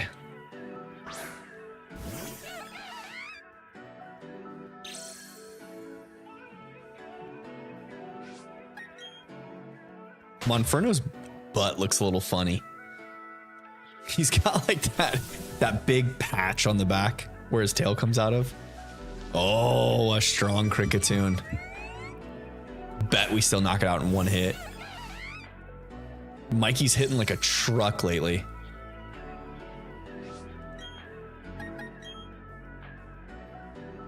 Stop looking at his butt. I can't help it. It's just like a bullseye back there. It looks so weird.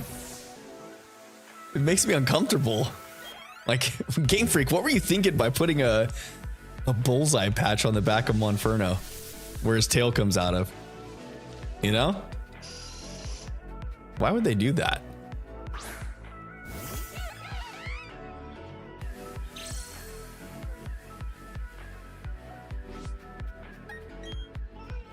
Run away, run away, run away. Kristen, you know you saw it too. Before I even said anything, you were thinking it. Or you thought it earlier on in stream.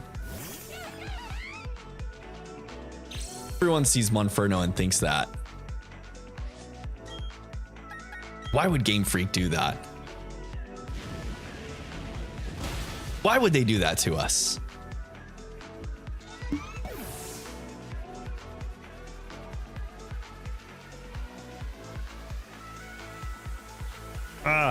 There we go.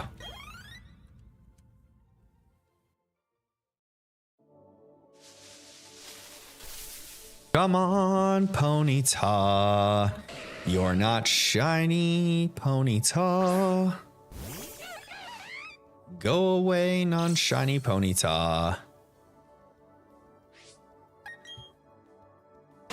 I made an account now, but now I have to type all the parts back in. Oh, on PC part picker. Oh, did you get a whole build put together and not have the account to save it? Oh no. That's not fun. I'm sorry. I don't mean to laugh at you, Kristen. It just, I know what you're going through because I'm pretty sure I did that. I'm pretty sure I made that same mistake. That's no fun. I'm pretty sure I made that same mistake my first time on PC part picker. You got to create the account right away. That way you can save it. Dragon says, you know where Groudon is? In Brilliant Diamond Shining Pearl. He's in the area with all the other legendaries. What's it called? I can't think of it. Oh my goodness. Why can I not think of it? It was like,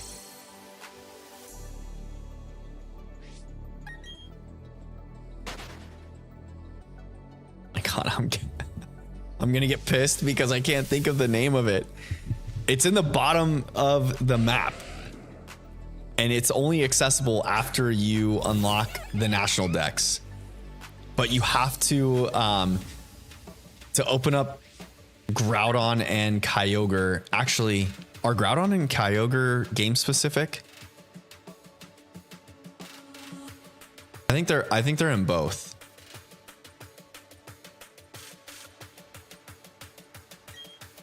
I think Groudon and Kyogre are in both. Can you show me on the map? Yeah, I'll show you. Sorry. It's down here. So when you get past, when you open up the national dex and you see Professor Oak here, he opens up an area down here that you can get to. And then you, Romanus Park. Thank you, Kristen. Thank you. Yes, Romanus Park. And once you unlock Romanus Park and go in, you have to, what is it that you have to submit, like those star pieces for different key items to unlock the encounters.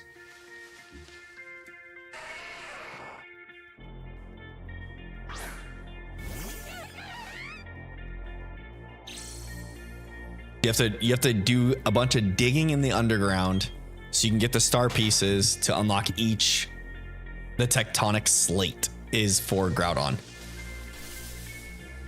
Yes, Kristen knows. Kristen knows.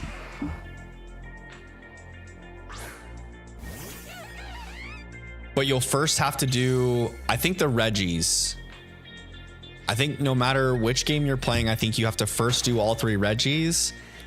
And then it is either I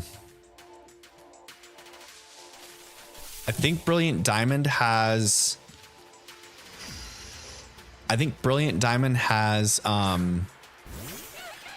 the legendary trio of birds from Kanto, and then Pearl has the legendary beasts from Johto that you unlock next. And then depending on your version, you get either Ho-Oh or Lugia. And then once you unlock all of those legendaries, so the 3 Reggies, the 3 birds or beasts, and then your version exclusive, then you can unlock Kyogre and Groudon. And then I'm trying to remember, I think it might be Kyogre, Groudon, and Rayquaza. I can't remember if Rayquaza's game specific or not.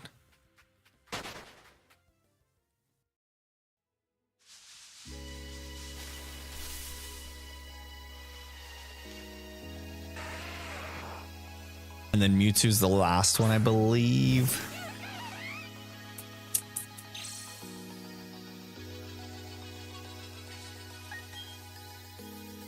No Geodude.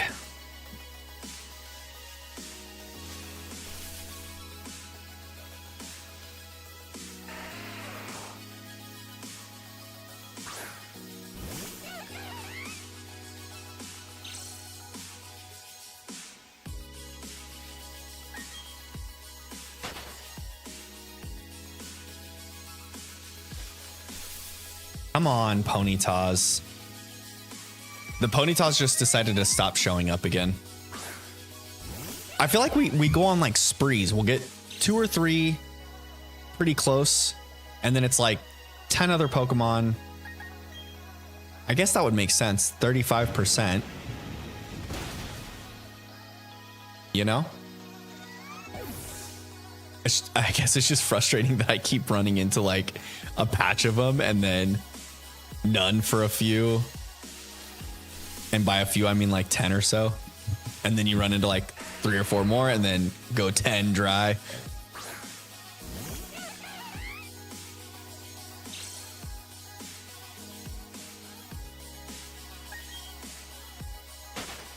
Got away safely.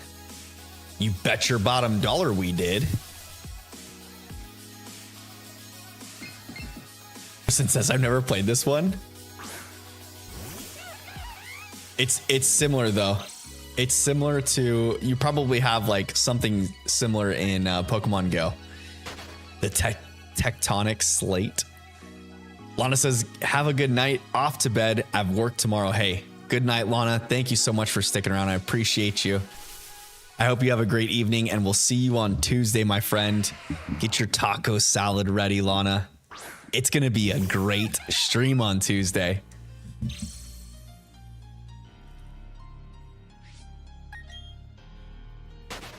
Determined that we're going to find Ponyta on Tuesday. If not Ponyta, we will find something shiny. We will definitely find a shiny Pokemon. Rat Monarch says, do you play the Pokemon TCG? I don't. Well, kind of. I don't know. It's hard to explain. Okay. So I've talked about this on stream before, that when I was a kid, I played a lot of Pokemon TCG, like the first 5 sets. So base set 1, Jungle, Rocket, base set 2. I played a lot as a kid, and then probably stopped playing TCG before I stopped before my break in the video game space. But recently my kids have been getting into Pokemon, and they like to collect the trading cards. They started out by just collecting like the McDonald's Happy Meal ones. And then once I told them that there's actual cards besides those, they got very intrigued. And so we kind of started collecting together. And then after like having them collect or buying packs for them off and on, for about a year, I told them that you can actually battle and play. I explained it to them and then kind of showed them how to. And we got some like a couple of the pre-made decks for them to play. And then we got into a little bit of deck building, nothing too crazy. So, but we haven't played in quite a few months. I think there's been 3 sets or so that have come out since I taught them how to play. And we got our first like pre-built decks. So short answer, no. Long answer is kind of. Kind of. No official TCG stuff, but I have opened some packs on stream before. We've had some fun with it. I think I might do some pack openings again in the future. I've got some boosters just chilling in my desk drawer over here. Look at that. Just ticking up some encounters over here. Oops. We're not looking for speed EVs on the Monferno, but we are looking for them on Houndoom. I think on Houndoom I want to focus on speed and special attack. Monferno is going to be attack and speed, so those will be like my 2 heavy hitters, Leo and Mikey. And I'm going to use Raph as like a tank, Magby or Magmortar. I'm not quite sure what I'm going to do with Ponyta yet. Its moveset, or Rapidash, its moveset isn't very good, so moveset isn't the greatest, so I'm not quite sure. I think I might just make it kind of tanky. Maybe just do some HP EVs and physical attack EVs, because Ponyta Rapidash hits on the physical side. I think Poison Jab will probably be important for it to know. There's no fairy types in this game, so realistically, Poison's only good against grass type, which Ponyta's already going to hit hard for anyways. Besides maybe like doing Poison Jab for like some poisoning status fishing, I guess. I got a good Ogerpon EX deck that can do more than 300 damage in 5 turns if I play it right. I know exactly the deck you're talking about. I played a lot of TCG live when the kids and I were first getting into deck building and whatnot, just so I can have an idea of like what was popular in the meta and what they should be looking to build around. And so I know exactly what you're talking about with the Ogerpon EX deck. That is a fun, cool deck. Mikey wants to learn Feint, maybe. What other moves do I have? Taunt, Mach Punch, Power Up.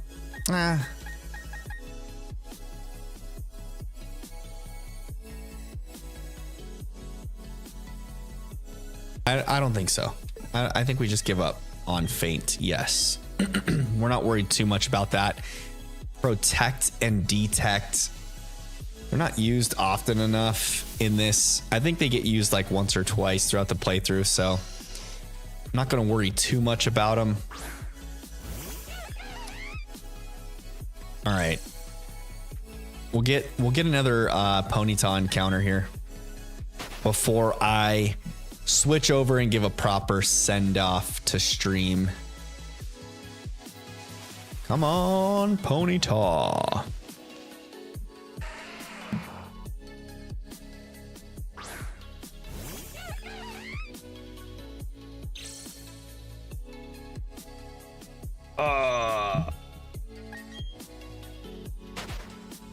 You're thinking of the Raging Bolt EX deck. That's not it. I made this one all on my own. Oh, okay. Little different spin on it. There's our Ponyta. It's not shiny, but that's the last encounter we were looking for. All right, I'm going to do one more anyways. I'm going to do one more encounter and just see if we get another Ponyta, because I feel like they've been coming in packs, in 2s and 3s. Nope, just kidding. Not this one. Not this one. Not today. All right. Run from the Geodude. We'll save the game. Save the game where we're at. We need to go back and get some healing done to replenish some power points on our Pokemon. Y'all, it has been a fantastic night. We got our forest badge tonight. We started our hunt for Ponyta. We're well on our way, guys. We are well on our way. I am super excited for this playthrough. I'm so glad that we're past the briefcase simulator, because I feel like things have been going a lot better since then. I mean, granted, I am probably a little biased on the fact that we found Houndoom in 7 encounters. I still cannot believe the luck we had on that find, guys. But anyways, I hope you guys all had a great evening. I enjoyed hanging out with you guys tonight. I hope you enjoyed hanging out with me. Please, if you have not already, drop a like on the stream. It's free for you. It's cool for me. Hit that thumbs up button. Takes less than a second to do so. But anyways, I will be live again Tuesday. Our great and wonderful Taco Tuesday. I hope you guys have your tacos ready. Get those recipes ready, guys, because we will be talking tacos, and we will be EV training and hunting for blue flamed ponies. But until the next time, guys, I hope you all have a great evening. Enjoy the night. I'll see you in a couple days. Good night, y'all, and take care.